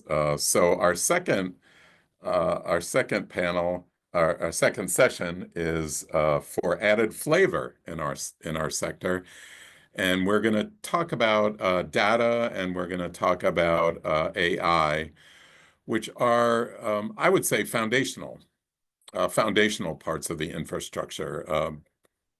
I guess keeping with the metaphor, kind of the bread and butter or salt and pepper of the infrastructure. Really critical pieces, which I think probably too often get overlooked. And so we're gonna spend a little time holding them up and talking about their importance in terms of strengthening the sector. To kick us off, we're going to have Katie McKinney-Bach and from Tech Matters, her paper with Steve Francis and Jim Fruchterman, A Better Deal for Data, Model Commitments to Unlock Data in the Nonprofit Sector. So Katie, take it away.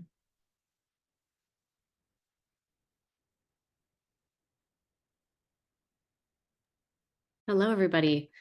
Thank you very much. I'm looking forward to leading this session on and starting the session off on data. I want to quickly introduce and acknowledge that we have a fourth collaborator who's here on the call with us today, Celine Takatsuno, who just joined Tech Matters as a research fellow, and she has 2 decades of experience leading strategic data and technology initiatives, so she'll be here with us today. As we talk about our proposal, which is addressing several barriers to supporting data infrastructure in the nonprofit sector. Right? We know that nonprofits desperately need data infrastructure for doing research, for improving programs and measuring impact, among many other things. And on the one hand, while the technology industry has really worked hard to perfect massive data collection and use, we see that leveraging data in the same way is largely absent from our sector, which is, right, as my colleague Jim Fruchterman likes to say, is easily 15 years behind in applying data for mission critical needs.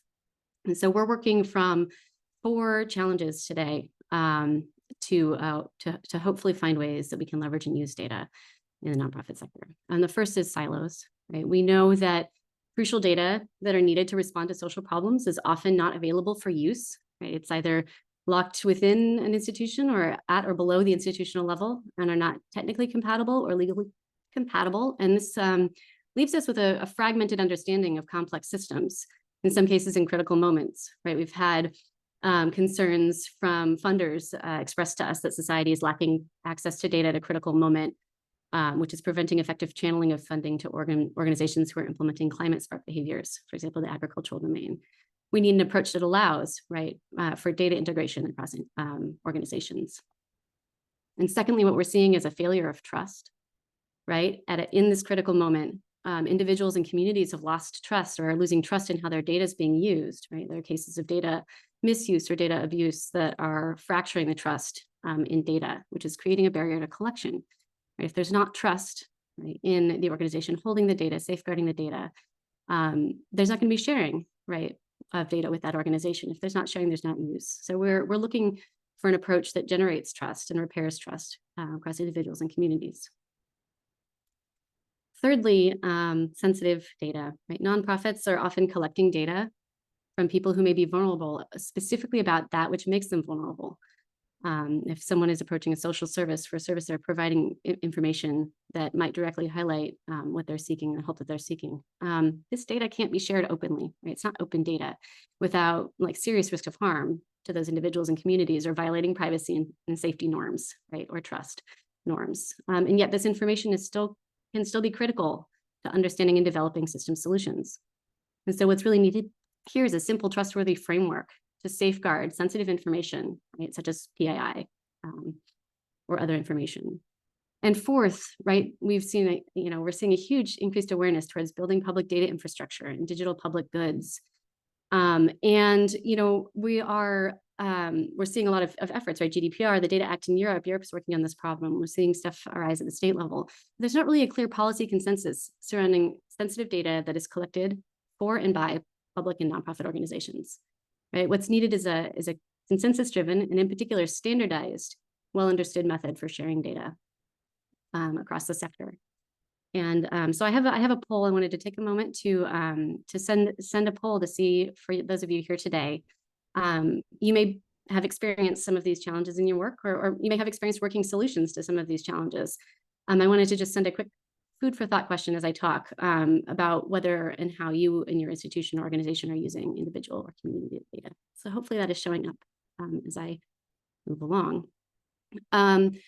Yeah, we've looked in our work, we've looked at several emerging models of data governance, such as data cooperatives, data collaboratives, right? Public-private partnerships, things like personal data stores or data exchanges of data marketplaces. And we've looked at data trusts, right? Which is a common approach that's emerging for unlocking data.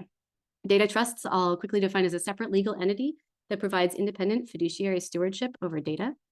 In particular, they are often formed to have oversight over a very specific data set. For example, a specific medical data set might be the asset that enters into the trust. There are 5 elements of the trusts that I'll name here. The trustee is appointed. Right? There's a set of fiduciary responsibilities that is negotiated and decided upon. The use of the data is negotiated. And then there are some safeguards agreed upon and put in place to develop the trust. This is often useful in data situations where there are multiple organizations or multi-site collaborations in well-funded projects or in larger economies, right? But what we're seeing is, what we see is that, a recommendation to establish a separate organization like a data trust, or even to put that obligation on an existing organization, right, is not necessarily a match for the great majority of real-world use cases that we see, right? These are rather heavyweight solutions in the sense that nonprofits are often not funded at a level that lets them sustain a separate organization, right? They're not easily repeatable, right? We need a simple way, right, for these organizations to be able to commit and recommit to responsible data management that's consistent with their mission and current governance. And in many situations, nonprofits, co-ops, unions already have a governance structure that has built-in accountabilities to their community or to the public. So in many cases, a social license to operate already exists. So we've looked at data trusts, we've looked at other models, and we're finding, right, what we're finding is that we need to look potentially broader for more practical solutions. So I'd like to give a couple of examples of these that inspired our approach. The first is from the open source software community, right? The Open Source Initiative is a nonprofit public benefit corporation. It's based in California, and they maintain the definition of open source, which is a shared definition for the distribution of software that is considered open source. It has 10 specific criteria, things like distribution must be free, right? The source code is included. Any derived works must be allowed under the same terms. So what's open can stay open. There's no discrimination against people or uses. And part of this community, right, is because of this set of criteria and the open source definition, we've ended up with a community of practitioners that have developed a set of licenses that are standardized and well understood, which allows for simple selection of a license for a new project. It doesn't require a lawyer. It doesn't require heavy lifting up front. It's a matter of selecting a license that is familiar and well used and applying it to your project, and that allows for distribution of your software. We see a similar inspiration in Creative Commons and the Creative Commons licenses, right? Creative Commons is a nonprofit based in California that maintains the Creative Commons licenses for distribution of creative content. They manage and created a family of licenses with a set of kind of simple, easy parameters for varying uses, like you may use this for commercial use or you may not. And again, standardized, right? Standardized and simple, in this case for granting copyright permissions of creative works. And what this does is it enables sharing of content widely, right? Both in this case in human readable and machine readable tools have been developed for easy classification of this content. Thirdly, right, open data is having a big moment, and open data is data that anyone can access, use, or share, right? Plenty of data deserves to be open, and we see many governments having already committed to open data policies in the interest of transparency, which has made really interesting data sets available, right? Data from Landsat satellites of the Earth, weather data, aggregated public health data. Thank you for the poll. I see the poll popping up, so hopefully you all are as well.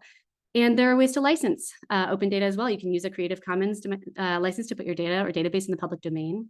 And the Open Data Commons manages a small set of licenses for databases. With, in this case, the Open Database licenses also come with a set of community norms, which state the intentions and intended practices are used as a data set. But what we're missing here is a model for the more sensitive data, right? The majority of data collected in crisis response, education, social services, and so much more needs to be safeguarded. And to our knowledge, there's not a set of freely available standardized agreements for the sharing of sensitive data, right? In this case, as soon as you're not able to open up the data, you become in a situation where you've got a multi-party agreement, right? You have to have a two-way agreement or a three-way agreement or more between multiple parties.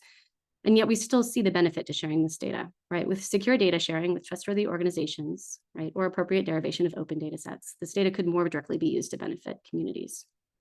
And so our approach, right, is looking to fill this gap with a set of model commitments that are lightweight and reusable, that build accountability for organizations holding sensitive data. We've been engaging and continue to engage with, including today, in what we see as a co-design community process to collect use cases where there might be sensitive data at a nonprofit, right? To review the plain language commitments that are drafted that you can see in our paper, and to translate these commitments into a set of legally enforceable terms. And our goals are two and more, but we really want these to be enforceable, right? In order to generate trust, the commitments need to be enforceable as well as strongly encouraged, right? For example, donors should be putting this in place, right? We shouldn't fund organizations without data safeguarding commitments like those that we're trying to capture in the Better Deal for Data model commitments. And again, standardization, right? With broad adoption, then you begin to unlock data at a systems level, right? Better Deal for Data sets become combinable across organizations and easier to share across a range of socially responsible uses. I don't have time today in the talk to go over the commitments, but you can find them in our paper, and I'm happy to address any Q&A on those. Our current work, we have a couple of questions for you. We're always requesting feedback, but the first, right, we're working on drafting some explanatory text. We have single sentence commitments. Would they be more useful if they're based on specific real world examples? And implementation models, right? We're working on how to implement this. What models help standardize and support both data sharing and enforceability? So we're looking for data use cases. We're looking for your aspirations for data, concerns about data misuse. And at this point, if I know we didn't have a lot of time to respond to the poll, but I'd love to end the poll and wrap it up and see, because I'm sure that many of you here today are collecting and using data submitted by individuals and aggregated from across our community. And we strongly believe that models like Creative Commons and open source licenses have shown the benefit of trustworthy vetted legal agreements that support the larger social goals represented by those movements. And we'd love to work with everybody here and beyond to find a way to do that for sensitive data held by nonprofits. Thank you.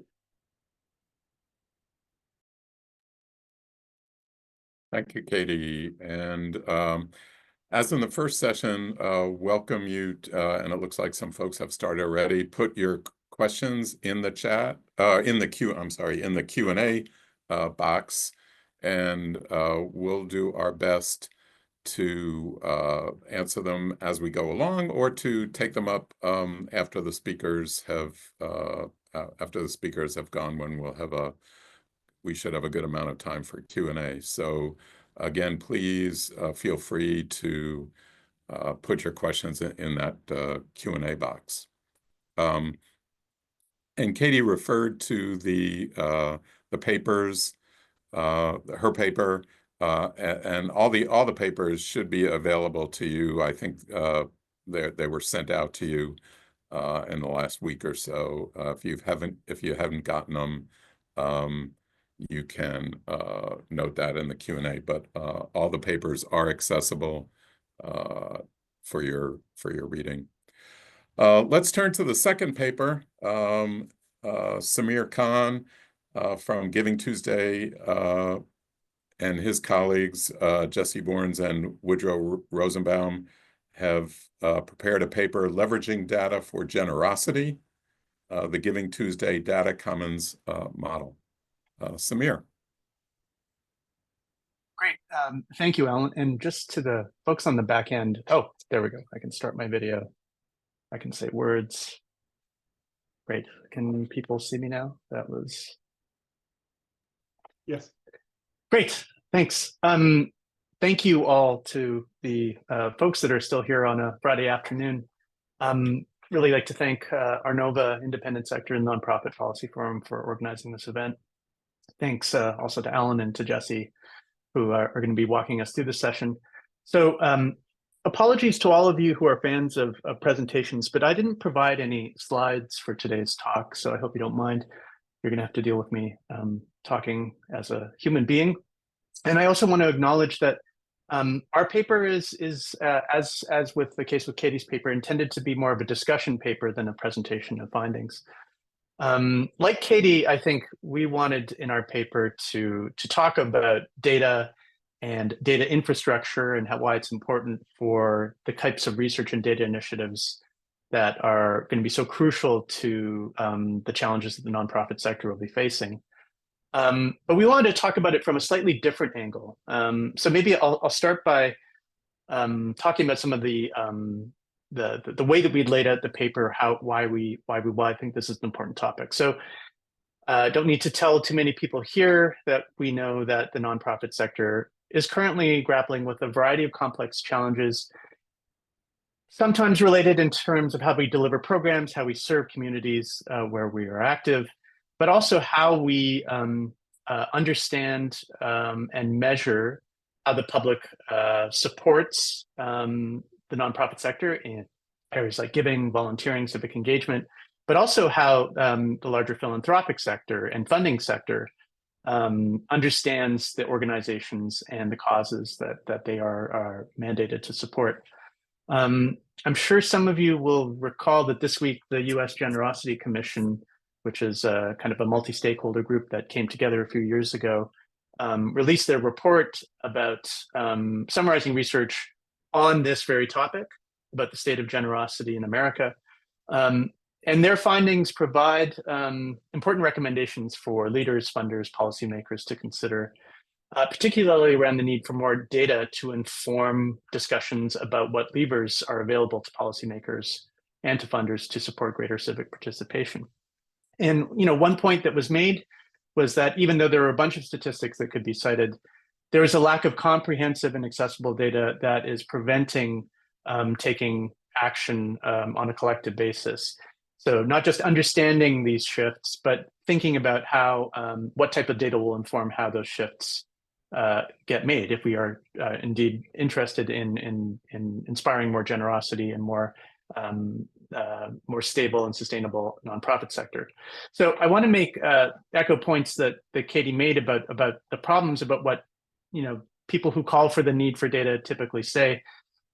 Also to echo points made in the first presentations about the diversity of research needs that emerge on any number of issues. You want to get data on volunteer engagement. Well, where do you go? I mean, you go to Google, you might know of some interesting papers or know of something that an intermediary has done, but there's no central place if you don't know where you're looking. And that means that we need to think about what are those kind of centralized nodes of expertise. And from that, what informs that expertise are research and data. So my co-authors, Woodrow Rosenbaum and Jesse Borns, and I wanted to take this point about the need for data a bit further and maybe present a way of working, as is what we're trying to practice in the Giving Tuesday Data Commons. So when we talk about the need for data, we think we're actually talking about quite a few things. So we're talking about a need for more investment in generating data that meets the needs of a variety of different constituencies and use cases. We think we are talking about the need for more robust debate within the research community about what the data means and how it can be put into practice. But we're also talking about the need to be able to generate actionable knowledge from data that is useful to frontline practitioners. Knowledge that can inform the strategies that individual agents and organizations and entities are going to take on things like promoting more giving and more volunteering. So these are a variety of kind of problems. They're not really easy solutions, but we think that this notion around collective infrastructure is really key. And I think it's going to be crucial for a bunch of us who think about these issues to think about how we make that pitch, both to the sources of resources for that, but also for intended users. So, drawing on the models that Katie and her co-authors, I think, so well articulated earlier, like to offer what we do in the Giving Tuesday Data Commons and how we've defined what exactly that is. So the Giving Tuesday Data Commons can be thought of as a series of standards and technologies to curate information and data assets. It's also a bunch of really boring policies and guidelines to drive the use and management of individual data sets, as well as its kind of underlying infrastructure. Its processes and capacities to extract value and knowledge from that infrastructure, research, data exploration, and the like. And then I think probably most importantly, it's partners and communities that contribute to and maintain those systems that we build. In our paper, we talk a lot about other models that we can look for. So if we thought of the nonprofit sector as an industry, which, bear with me, I know it's not the right framing for a lot of us. The finance sector, for example, uses stock exchanges and credit bureaus to share vital information and to optimize its performance. Manufacturing companies collaborate on data sharing to ensure supply chains run efficiently. The nonprofit sector, which, depending on which estimate you're drawing for, is in terms of revenue worth, many billions of dollars to the US economy, does not have the same kind of robust infrastructure to support shared knowledge. And it's time for the nonprofit sector to have something akin to that. So a bit about the Giving Tuesday Data Commons. We intended to address this challenge when we started in 2019. We were an initiative that was designed to help nonprofits, funders, and policymakers collect and share more data to support the entire ecosystem. So we built a kind of a network, and again, thinking network in terms of all those constituent parts that I referred to earlier. We bring together public, private, market data sources to help answer some of the most pressing questions affecting issues related to generosity. We have a 990 data infrastructure project, which enables people to explore and do research in a free environment using the 990 IRS data. We have a fundraising effectiveness project, which is an online, tracks online charitable giving data. We do a weekly survey of attitudes and behaviors around giving, which we call Giving Pulse. We'd actually published a report this week. So we have a variety of different projects. I could talk a lot about others, but I should maybe keep the conversation going. But our main principle is, we do research, but we also try to figure out how to make data that isn't open as it can be, depending on where it comes from and what its intended use case might be. So the thing we want to emphasize, I think more than anything, is that this is more than just about the collection and presentation of data. I think the thing that is needed across the ecosystem is to move beyond things that look like projects to things that look like systems that have this kind of ability to learn from and evolve and are supported in a kind of sustainable way, either through the value they generate for potential funders and supporters, but also for individual end users. That's our longer term vision. We're not funded in perpetuity, but we think by continuing to deliver value to stakeholders, we will be kept somewhat honest and hopefully resourced to do the work that we need to do. A final thing I think I just want to mention is that we have tackled these challenges with a kind of a product mindset. And so some of you may be familiar with this concept as it was explored by Jennifer Palka, and I think a really excellent book for anybody thinking about technology and the social sector and government sector, which is Recoding America. And My interpretation of the fundamental thesis of that book is that when you're applying technology to the work of the social sector, we can't really make progress until we make, if we make perfect the enemy of getting started. And I think this has implications for something very fundamental to our way of working. It means that the first challenge anybody wanting to do or build infrastructure has to tackle is to get started, create prototypes and things like minimal viable products, which are just things that you can share with people to generate feedback so that you can make improvements to those products. And this means that we're committed to the kind of ongoing learning and iterative process, which means that we know that we're not going to get everything right at the beginning and meet everybody's needs against our grand vision. But by getting started, it means that we can get that kind of learning signal going. An example of this, I should probably keep going, but our Giving Pulse survey data set has changed quite a bit from iterative feedback from researchers and from end users. And from that insight, we've improved the questionnaire, improved the quality of the data, and also been developing dashboards and data exploration tools that aren't perfect, but are good places for people to start and explore and tell us what's working and what's not in terms of what they're looking at. These are things we didn't have in place when we launched these products. And I think we took signals from user feedback, and that's I think, a good way of thinking about how we need to work together in the future. So that's one project within a larger initiative. And I'm sure Jesse will have a variety of questions about what this actually means in practice. But we think that building this kind of collaboration actually depends on continued engagement from nonprofit leaders, funders, private companies, and academic partners. And I think we're at a pivotal moment for the nonprofit sector where silos that we've been kind of pushing ourselves into or have pushed into have prevented us from making those steps to work together. I think if I can leave everybody with a kind of a mantra, it's that the value of data is not as inherently what it is, it's a matter of what we make of it. And if we think about what its use cases might be, and we think about the capacity we need to build across the sector, we can begin to think about tackling this idea of building infrastructure that supports this nonprofit sector success. So that was our just kind of general description and some of the things that we're thinking about. If I were to pose a question to you, I would ask for questions about how we can work on the pitch that we made. I hope it made sense.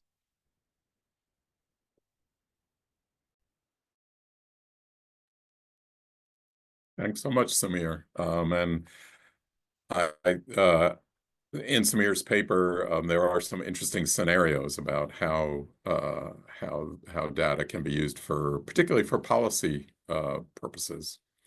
And speaking of policy, we'll change directions a little bit and hear from Wendy Chen from Texas Tech University about policy around artificial intelligence, AI, and nonprofits.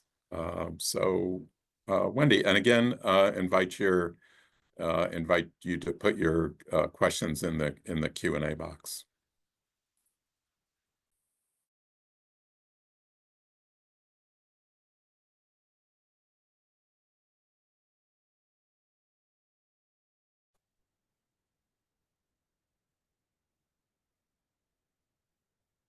All right, good afternoon, everyone.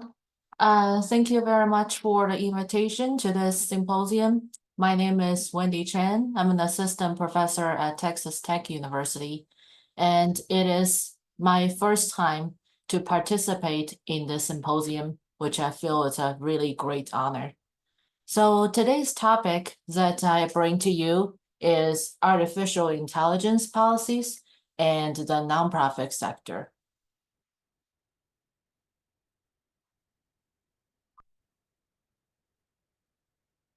So a little bit background, the development of artificial intelligence is accelerating rapidly. So recently, probably since ChatGPT, everybody has already heard about AI. And some of my friends have been saying, oh, every day there you cannot see a piece of news without talking about AI. So some of them already coined a new term called like AI fatigue. But while despite many people feel tired of hearing about the development AI is really accelerating. And the Goldman Sachs predicts that global investment in AI technologies will reach about $200 billion by 2025. But in the meantime, AI also has raised the concerns over data protection and security, bias and fairness, and transparency and accountability, and other issues. As a result, governments worldwide have begun implementing AI policies. So today's topic is really about AI policy on nonprofits. And what are the characteristics of nonprofits versus for-profits? So we know, for one, nonprofits are mission-driven. They try to create social impact rather than profits-driven. So I have been very amazed whenever I was hearing everybody's presentation earlier.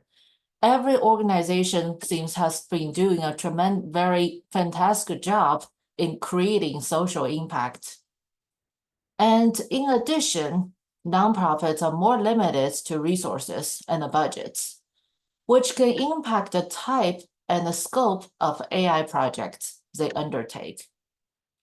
Also, nonprofits may face more challenges collecting and managing data, particularly if they are working with sensitive or vulnerable populations. And what's the relationship between nonprofits AI? AI has the potential to revolutionize the future of work and impact how nonprofits operate, including fundraising, managing volunteers, engaging donor relations, and achieving greater social impact. So on one hand, it's great news that AI is arriving, and it can be used by nonprofits to really trying to speed up lots of their process, and probably can better manage volunteers and engage donor relationships. So many agree that establishing policies for AI adoption in nonprofits is essential, because it will help to ensure ethical and responsible use, preventing potential harm to vulnerable populations and maintaining public trust. While much has been focused on a for-profit sector, less is understood about how AI policies address nonprofits and civil organizations. So this study aims to investigate the intersection of AI policy and nonprofits through a systematic literature review of both academic and great literature. So in this sense, probably many of us have already realized not much academic literature has been really talking about AI policies and the nonprofit organizations. So here in my study, great literature includes reports and industry publications to provide practical and real-world insights and examples. So such as reports from World Bank, EU, and OECD, etc. So because why use the great literature? Because the rapidly evolving landscape of AI in nonprofits really those great literature offers the most current, relevant, and experiential knowledge from practitioners and industry experts. So you can see the search terms that I have used, including artificial intelligence, or its abbreviation version of AI, machine learning, policy, regulation, governance, nonprofits, etc. So what are the findings? So first, I found existing literature regarding this subject has analyzed mostly on commercial and public sector AI policies. And the research of nonprofit AI policies remains really limited. For example, America does not have comprehensive federal framework or guidelines addressing AI adoption, ethics, and best practices for nonprofits. And this lack of guidance also hinders nonprofits' ability to harness AI's potential. So, which means that potentially will exacerbating existing challenges.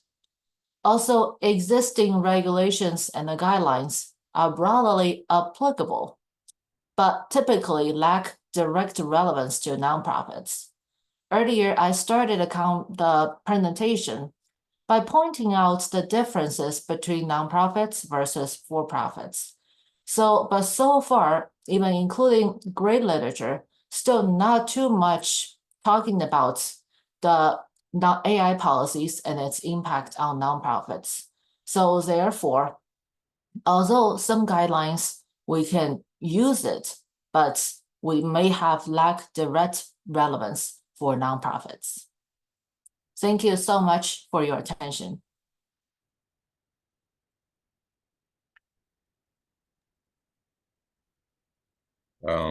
Thank you so much, Wendy. And wanted to turn to our discussant for this session, Jesse Lacey. Jesse is on the faculty at Arizona State University and has also been working with the National Center for Charitable Statistics at the Urban Institute, and worked quite a bit with the data issues that we've been talking about here. Jesse. Thanks, Alan, and thanks for all the presentations. I think it's a very timely and important topic, and I know that probably a lot of the audience members are in the position of a lot of us where we have whiplash from all of the recent innovations in artificial intelligence, big data, data science, open source. It's hard to keep up with everything that's new, and more importantly, figure out what should your organization be doing to build capacity in these areas.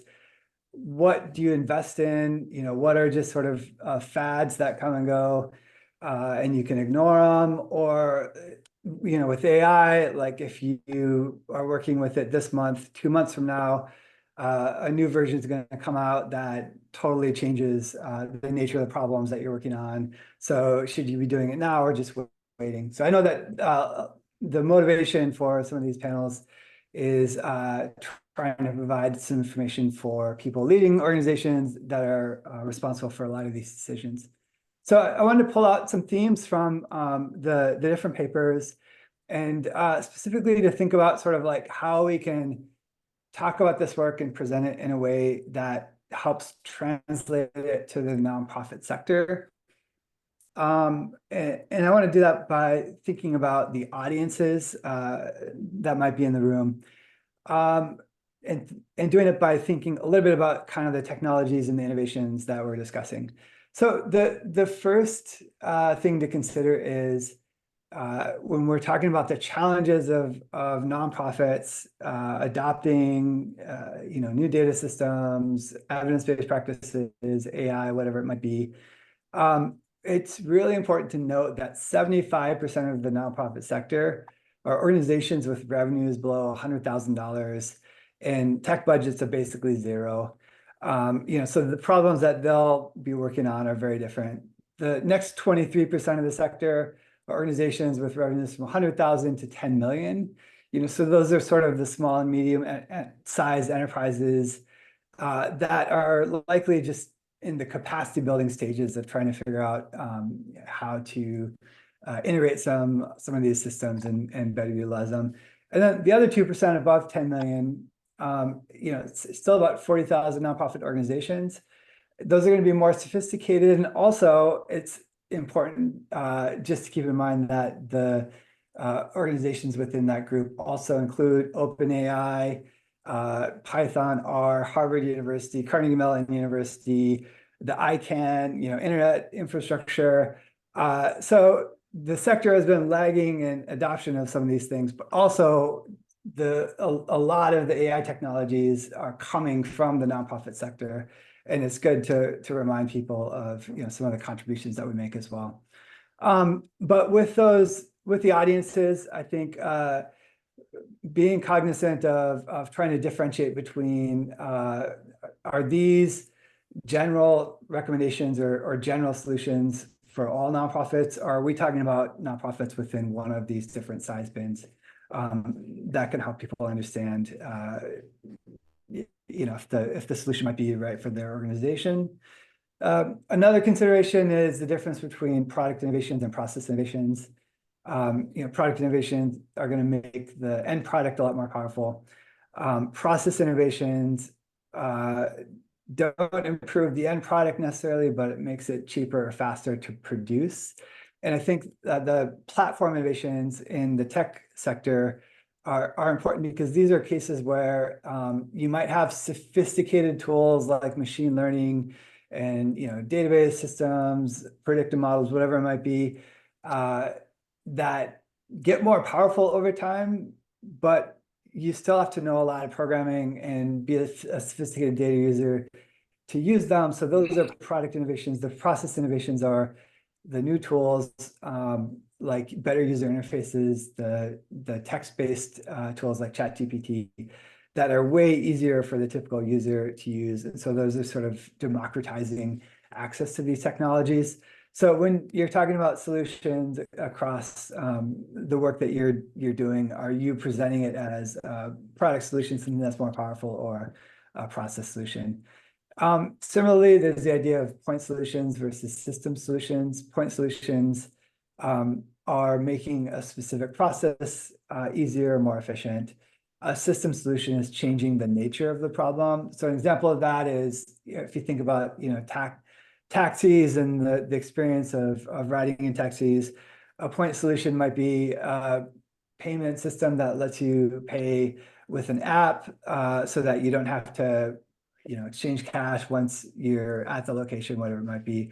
The system solution would be something like Uber that completely rethinks the types of cars that can be used as taxis, the licensing, the user experience, and totally changes the whole process. Most of what we are talking about in the technology space are point solutions. They are something that fits into an existing business process and makes something a little bit easier or more efficient. Very few are systems solutions, but these are the ones that are going to be hugely disruptive in good and bad ways. So when we're talking about some of these new data platforms or data sharing or AI, are we thinking about them in terms of point solutions that fit within existing processes? Or are we talking about system solutions that totally rethink the basis of some of the work that we're doing? One example is Khan Academy. If you guys have ever used their tutorials, you know that they've had a huge library of online tutorials that are really clear, and teachers have loved them because it's supplementary material that they can use within their classrooms. And so that's an example of sort of a point solution because it's a tool that makes teaching a specific lesson easier. They've recently launched an entire online school, and it's been in the trial phases, but it has flipped classrooms and asynchronous learning and AI supported tutoring, lots of different innovations that support a different type of pedagogy. But the interesting thing about it is it's sort of scalable. They have replaced some of the knowledge of teachers that's needed to develop all the curriculums and deliver them directly, and have shifted those efforts more into sort of mentoring and supporting roles. And in that way, that platform can be scaled in ways that charter schools have never been able to. And so as a result, we might see some disruption in the charter school space in terms of a smaller number of sort of actors having a much bigger footprint. So I didn't see in the presentations or discussions much about whether we should be thinking about the disruption that's going to come through these innovations, and whether or not we perceive that as good or bad, who the winners and losers might be. The last piece of it is when we're talking about these new data platforms or artificial intelligence, what struck me is that in the effort to adopt new technologies to improve the business processes or increase the impact in communities, some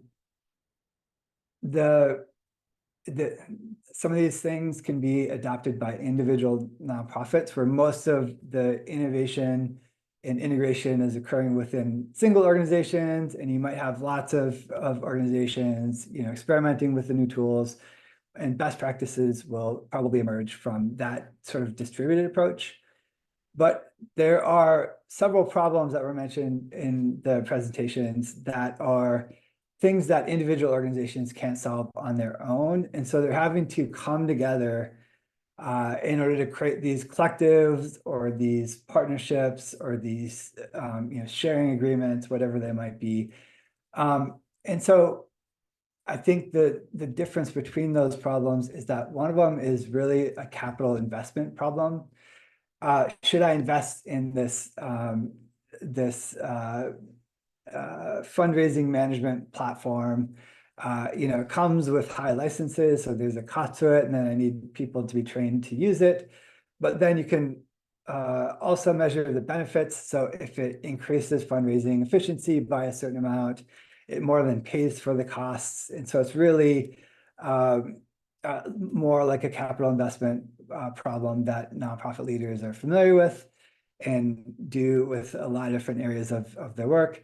These collective problems are more collective action problems that require a completely different set of skills about building a governance structure, pooling resources across several organizations, and then creating new intellectual property or resources that has to be managed and sort of governed throughout that process. So in the governance structures for those types of arrangements, I think some of the questions that are cross-cutting for the different papers are things like who should be paying for these collective endeavors?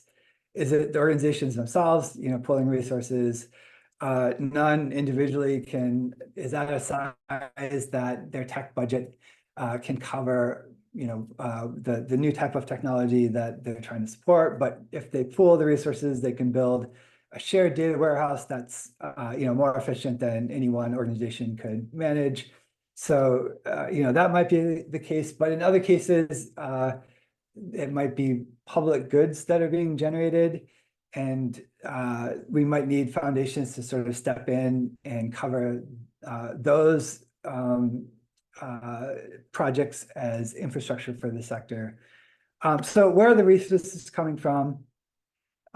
Who owns the intellectual property and how is it managed from those collectives? Who's responsible for the liability when there are problems, when the systems gets hacked and data gets leaked and there are privacy violations and harms caused? Who's responsible for those things? Who gets to make decisions about what's happening within the governance structures? And then who gets to sort of determine who the winners and losers will be? Like, a lot of these innovations, can be disruptive. So open data, for example, is great. Once the data becomes available, then you have way more people that have access to it. It democratizes the information. It can lead to innovations in different ways. But also the people that are currently charging for access to the data are going to be hurt from those types of arrangements because it undercuts their business models. So lots of these decisions are going to result in sort of winner and loser scenarios. And how do you balance those stakeholders and considerations within these collectives? I will pause there. I have a bunch of questions for the participants specifically about their projects. But I do want to make sure that we have a chance for other participants to chime in and pose questions first. Thanks so much, Jesse. Thanks for your summary and drawing themes across, as well as the questions you've already begun to ask about the different presentations. And I think what I'll do, while Jesse's comments are fresh, I think I will invite the panelists to respond to those comments in any way they'd like. So, Katie, Samir, Wendy, anything you would like to say at the start about Jesse's comments?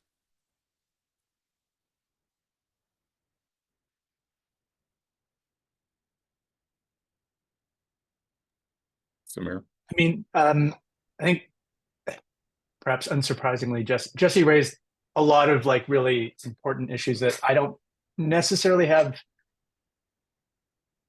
fulsome answers towards, because I think there's unfortunately going to be some learning from implementation that will happen, whether it's organizations like us or other organizations, tech platforms that go ahead and kind of make those disruptive changes. I think this is most clearly visible in things like AI.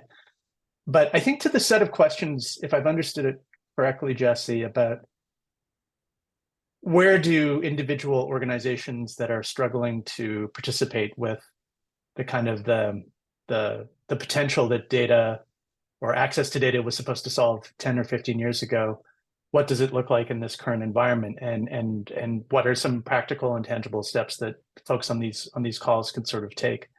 I think, you know, this isn't just about individual organizations versus the organizations writ large. I think it's often a question of individuals within organizations with different identities and capacities, and what are some of these changes going to do to the labor market within the nonprofit sector. We know that this is a big point of concern.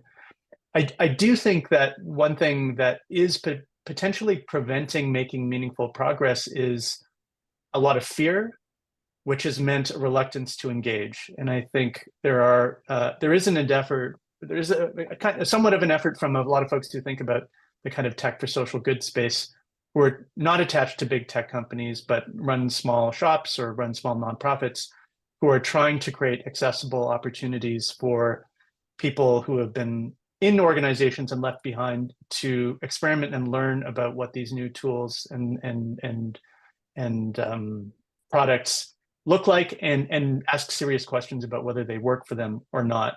And I think we need a lot more of those experiences. We need a lot more time for nonprofits to be able to participate in those things. We do need investment for people to build that capacity. And then we do need to figure out what the payoff might look like. But it's not really unlike any other technological diffusion process, which has required a tremendous amount of effort.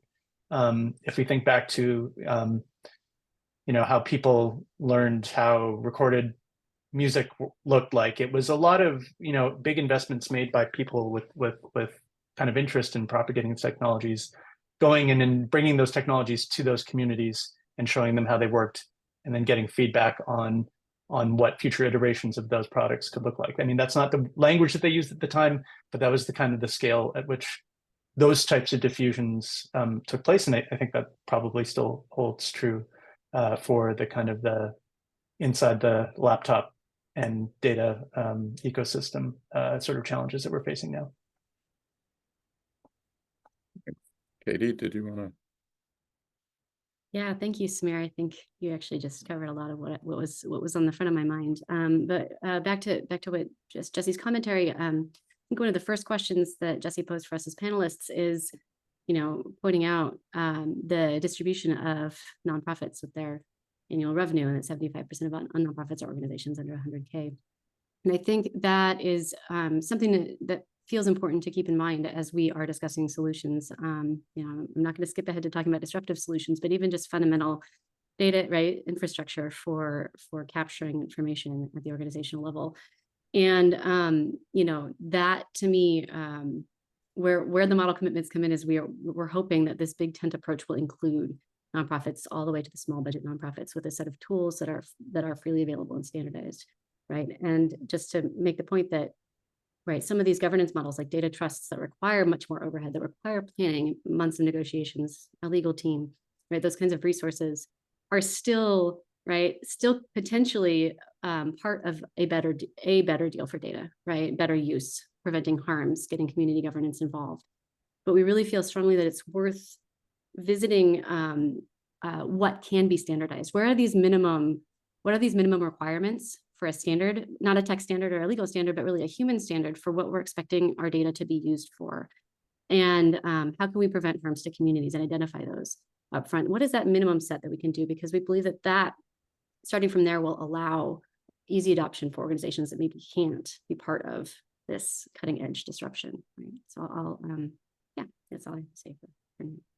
Well, and I think that point is really interesting and really, really important. One of the notes I'd sent to you is the advances in these privacy preserving data sharing technologies, which are sort of like sophisticated statistical protocols that let you merge a bunch of data sets in a way that all of the creators of the data can then use the unified data set, but not reveal the identities of people within the data set. So it's sort of like a sophisticated solution to some of the privacy problems. And what struck me was like those types of solutions are sort of like enterprise software, where there's a big centralized system that provides a sophisticated tech solution to the problem. And then the data sharing models that you were discussing are more like open source software, where it's these real distributed solutions that lots of people, it's more accessible, and you can have innovation happening in lots of different ways on the ground, versus where the enterprise system, it's very hard for end users to figure out how to innovate within those centralized systems.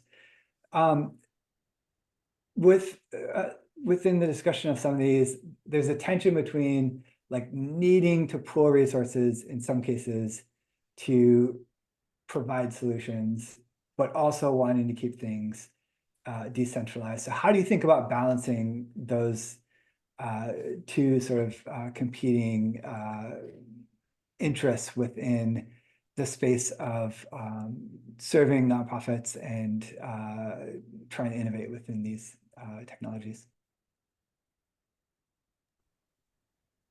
Thank you for that question, that very challenging question. No, first, so I'm gonna hold a little bit on the privacy discussion, because I know that my colleague Celine will absolutely have some thoughts about that to share.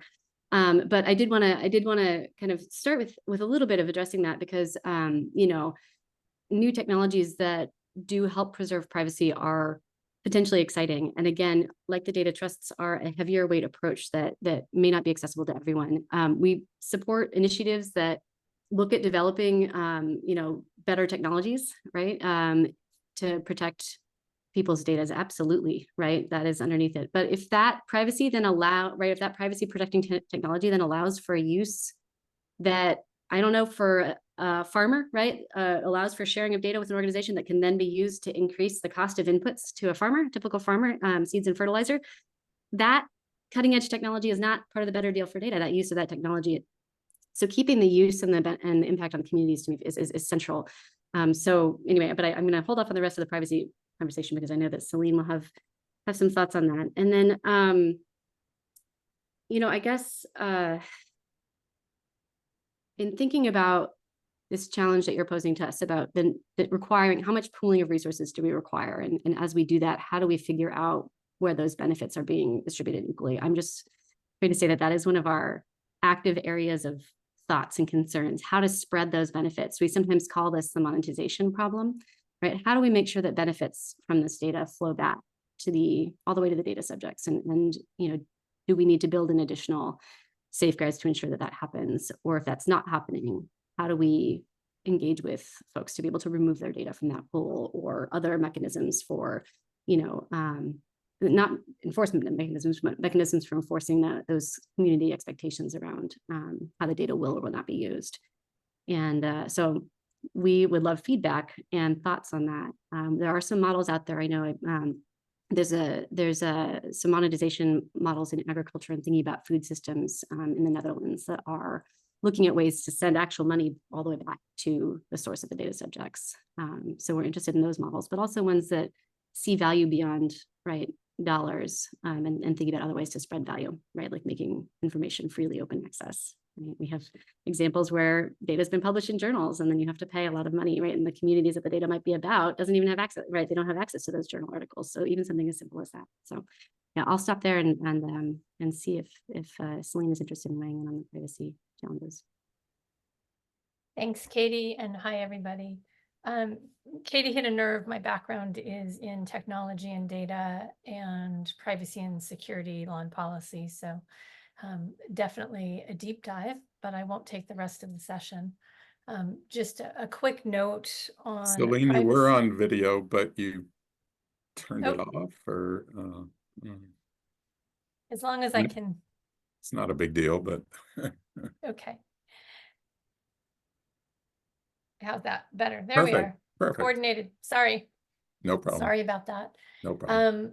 So, we've thought a lot about the privacy question. I certainly have. That was one of the things that was so interesting to me in joining the project at Better Deal for Data. Jesse had mentioned a little bit about data clean rooms, which is a way that industry enterprise is currently sharing data. And we're talking about data sharing or privacy in the context of data sharing here. And so things like data clean room, yeah, they're the great new privacy preserving solution in industry right now, in ad tech and e-commerce and marketing and media. But all they do is really let your data be shared more. They're not really privacy preserving. They look like they are on face, but they're really not. There's a lot of technical ways of identifying and still targeting. What we're working on, a Better Deal for Data, isn't necessarily going to be the answer to or a counter to a data clean room. We're really focused on giving the sector, the social impact sector, a way to be able to unlock the potential benefits of their data, and a way, as Katie said, to create a human standard that's really about creating trust. We're technology agnostic. We are legislative agnostic. We're not trying to build a technology tool that allows everybody to be compliant in every state and every country. We'd be working on that for decades if we even tried. So what we're trying to do is focus on the beneficiaries of the nonprofits within the sector. We're trying to focus on the communities that are trying to unlock and use that data and how data affects them. And from a privacy perspective, we are definitely considering privacy as we build out the commitments in order that we can maybe give a signal. And, a signal is maybe too light of a word, but really enable some trust. Katie talked a lot about trust in our presentation, and really be able to enable trust to the beneficiaries and the communities that their data is being used in a way that respects their privacy, respects their security, and respects their agency, really. So. Thank you so much, and thanks so much for joining us. And maybe I want to get to some of the questions from the folks who are listening in, and maybe I think we've sort of talked around this question a little bit, and I'm not sure there's much to add, but we'll give it a try. From Allison, who notes that nonprofits have been asked by donors to share their data, to make the data that they collect open, but yet don't necessarily get the funding that they need to do that protection of individual data that we've been talking about. Katie or Samir, is there any way any way around that? Or is that just going to be a problem that we've got to try and chip away that it's not too long in a conversation about nonprofits that you get to the funding challenges. And this seems like one of them, how to balance those that need for keeping individual data private, but yet making the data public and not necessarily having access to the software that can help you do that. Any further thoughts? I know we've talked a little bit about that.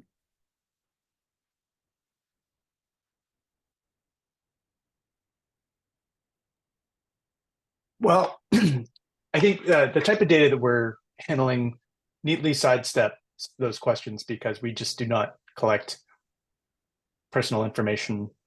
We're doing with survey products, we're dealing with administrative data.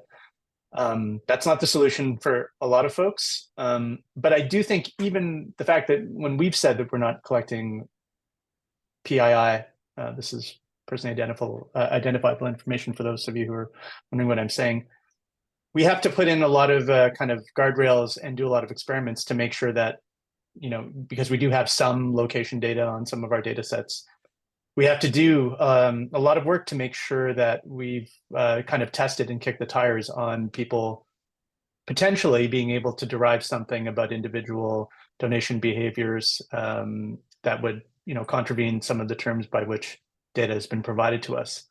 So that's an investment that we take on, and that's also the liability that we take on for the failure of those experiments if they don't work. But it certainly requires technical expertise, and that's not something that I don't think everybody should have the ability to do that. But I think recognizing that that's a need, and particularly if organizations are being asked to provide the types of insights that sort of information designs, it certainly means that's something that requires investment to pull those resources together to figure out what does support look like. I know it's challenging enough even for us, and I would just say that the types of data that we're working with are complicated, but not at that level that I think some of the folks are talking about when they raise those questions. Maybe did you want to?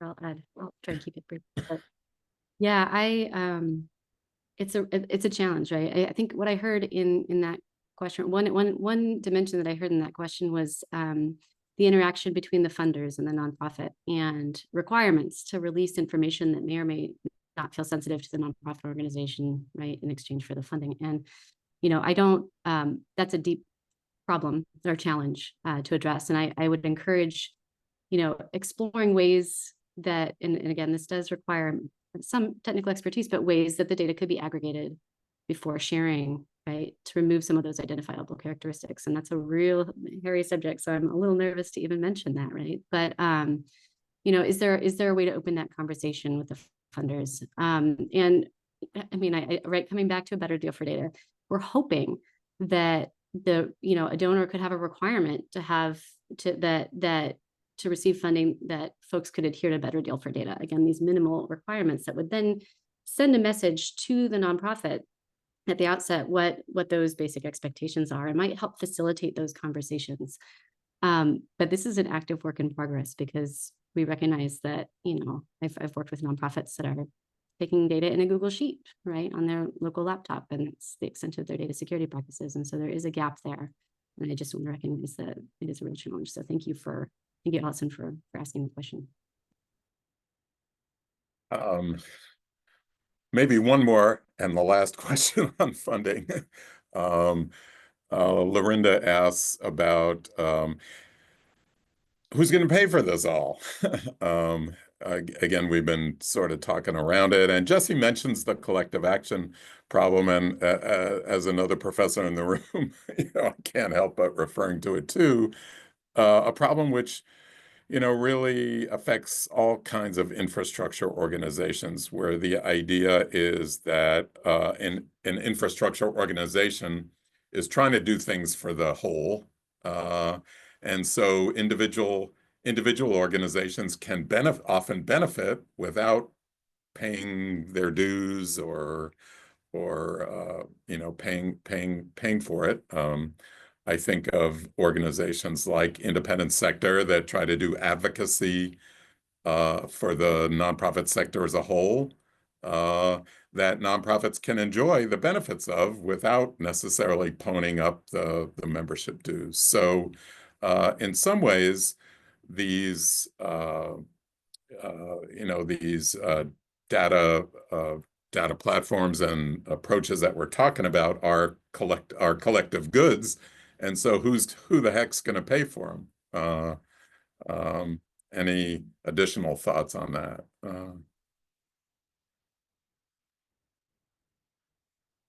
I mean, I think if we knew what the answer was to that question, I think we'd all not be on this call. We'd be out building our systems. But actually, in all seriousness, I do think it means that there needs to be an articulation of those diverse needs in a kind of a collective way. I mean, I don't know if this necessarily works, but I think one thing that the nonprofit sector has not been good at doing is articulating these challenges in an aggregate way to portray them as systemic risks to the operations of organizations. And there are not too many examples of organizations feeling confident were making that case, because it might maybe perceived as being somewhat ungrateful, or it might disrupt relationships with funders. So we need to be sensitive to that. But I think it's probably now more than ever, big, small, medium-sized organizations need to kind of articulate and a kind of a shared agenda. And I think organizations like Independent Sector are great places to start because of who they represent. But it does require that input about our organizations talking about where they are in their journey in terms of some of the stuff, particularly with AI.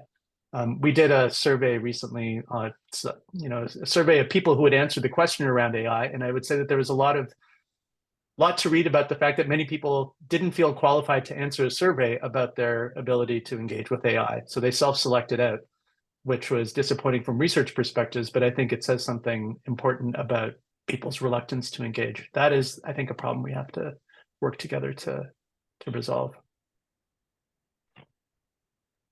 Katie, are you guys going to pay for all of this for us? Not to put you on the spot. Yeah, no, we've I mean, my answer is going to be quite a bit more specific, I think, to Lorinda's question, right? About how do we pay for the better deal for data, right? How does that how in particular with enforcement, right? So if there's a set of commitments and folks are adhering to those commitments and there's a breach of those commitments, how is that enforced? And we have been exploring that question from simple models that would allow an organization to say this is a better deal for data set, to label it as such, and any apparent breaches of that would revoke that trademark logo. Or I don't want to use I'm trying to avoid using formal terms here, but would revoke that person could be removed from the better deal for data set. So if someone were to ping it, they would see that was no longer present, right? So simple mechanisms that would allow for a network of enforcement and community interaction, right, is kind of where we're thinking, but we don't have, this is an active area of work for us. It's a real challenge, right? And again, turning to models of success, right, like the OSI, for open source software and Creative Commons, we're finding inspiration in how they've made their model work and scale as well. So yeah, thanks for the question. The sources of data that I've gotten more interested in is other government data, federal data in particular, about nonprofits that I feel like is still underutilized. Thanks to the efforts of Jesse and his colleagues and predecessors at National Center for Child Statistics, the 990 data has gotten a fair bit of use, but there's other data at Bureau of Labor, employment data at Bureau of Labor Statistics, economic data at Bureau of Economic Analysis, volunteer data at AmeriCorps, spending data, government support of nonprofit data from the USA Spending, and so on. And you know, again, my own feeling is that getting government to pay the bill for some of this data would relieve foundations of using their precious, much smaller resources from having to do that. And, you know, government does collect a heck of a lot of data that the for-profit sector makes use of. And so, you know, let's make our case that this data should really be helpful to the nonprofit sector. There's a real effort to try and get the BLS, the Bureau of Labor Statistics, to put out economic data, employment data more regularly. Right now, it's every 5 years they do it. Well, why not, you know, do it on a much more regular basis? I wanted to bring in Wendy into the discussion too, and Kathy makes an interesting observation that that there's so much change going on with AI, so much advancement, you know, if not day to day, you know, week to week, month to month. So are we even in a position now to think about policy, AI policy with all this rapid change, or should we be waiting? Any reflections on that, Wendy? Oh, thank you for the great question, Cassie and Alan. So, you know, like if we're not talking about AI policy for nonprofits, so AI policies do exist, and then they exist. Probably other countries even take it more seriously than the US. And even on local level, so many local and state governments all have their own AI policies for companies, how they should be like frank and be transparent about their data collection and how they really manipulate data. So all these are the different AI policies that we need. So going back to, so therefore it doesn't matter, although like, oh, AI is evolving very fast, but we still need, the fundamental is the data. And we still need policy here to kind of guide us on how to protect data and how to collect data and how to manipulate and use data. So going back to Jesse's question earlier, if nonprofits should do some self-govern. So if nonprofits should even like have set up their own sets of policies. So I think this is actually important too. So first, you have ethical consideration, because as I mentioned in my presentation, nonprofits have a different sets of kind of customers, and they include their volunteers and donors, and then the people who they are trying to help. So if you are trying to use AI for your account, for your organization, and I suggest that internally you also have a policy, like a set of policies, such as to making sure that you are using the technology ethically, and then to mitigate all the risks. Because in the meantime, you know, nonprofits, they have higher risks if you do data wrong, because now you are having a vulnerable population that you are trying to help. But if you are trying to violate or trying to like manipulate any data wrong, and then you are really posing risks on this population. So I think AI policy for nonprofits from externally, that we need at least a basic framework on how nonprofits should implement AI. And especially a lot of times, you know, the data is actually from outside external tech companies, and how that nonprofit organizations should ensure how those companies are collecting data, and then working with third parties, other partners, to ensure that there's an ethical guideline here. And internally, I also think the nonprofits should have a self-internal policies if they are really trying to work with other companies to implement AI technology within their organization. You, Wendy. So, mhm. I'm sorry. Did you? Can you hear me? Yeah. Mhm. Yeah. So Yeah. thank you, Cassie, for the great question. And I want to, God, one minute for this, Samir. And I'm going to put a twist on another question Kathy has, which is, so, and again, this is a twist on her question, but so, the idea of a commons is great, but a lot of organizations get some mileage from collecting data and putting out reports, and then why the heck do they want to put that data in a commons and lose the visibility and credit and maybe funding that they get? So how are you guys, as I know you guys are so mindful about things, how are you sort of handling that? I mean, I think it's a great question. I think in our current operation, the thing that we've been trying to be paying attention to is to really treat the incentives that people have to share and to not share data quite seriously. So one of the things, because we assume that if folks don't have an incentive to share, they might do it once and then they won't do it ever again. They'll do it because they feel somewhat guilted into doing it. So in one of our big projects, we manage data that's held from private organizations, private companies that collect, process charitable transactions from individuals. And, partially we think that they participate in this project. This is the fundraising effectiveness project because, they get some brand reputation for having been a part of a kind of a collective thing in the sector.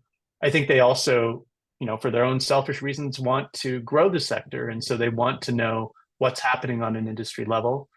The other thing that we have worked to try to build for them is,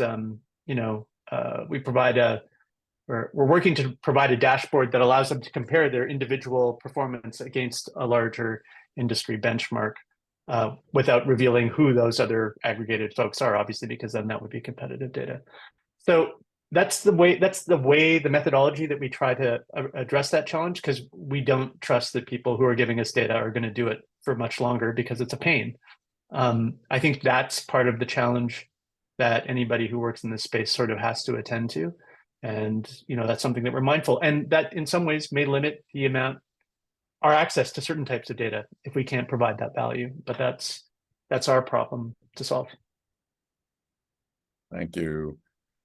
Thanks to our panelists, the paper writers, and to Jesse for his great comments. And here I was going to try and win the popularity contest by, giving you a little time back on a Friday afternoon, and I just lost all my votes. But Kevin, take us home. Yeah, thanks everyone, Alan and Jesse and our presenters on the second panel. For our audience members, thank you for your questions and time. We rely on feedback to improve all of our programming at independent sectors, so please respond to the feedback survey that Arnova will be sending around to everyone. We also hope you'll stay involved in our organizations in the coming year. So I have a couple notes about that quick. But first, I want to thank everyone involved in the symposium today, especially the Arnova and IS staff who made today possible. So Fatima, Natalia, and Rainice, thank you. They facilitated all the logistics. And thank you again to our presenters and discussants, and to Alan, Akila, and Lynette. Notes for what we're doing this year. Arnova's annual conference is in 2 months in Washington, D.C. from November 21st to 23rd. The theme is Dreaming for a Big Nonprofit Future, Policymaking, Technology, and Collaboration in a Dynamic Environment, and you can register on Arnova's website. NPF, as Alan said before, is putting together a special issue with these papers. And if you have any questions about publishing an NPF or that issue, you can address them to Alan or Murray Kim or Stefan Topler, all at George Mason University. Independent sector puts out research and events all year round, so we hope you'll keep engaging. Next month, we have a research report, The Pursuit of Influence, which is a partner study to last year's The Retreat of Influence. The new report presents findings from interviews with nonprofit leaders about public policy advocacy. We are also not hosting a national conference this year, but we are planning our next conference already for next year in Atlanta in October 2025. That is all. So thank you all for attending the 13th Annual Symposium on Public Policy for Nonprofits, and have a great weekend.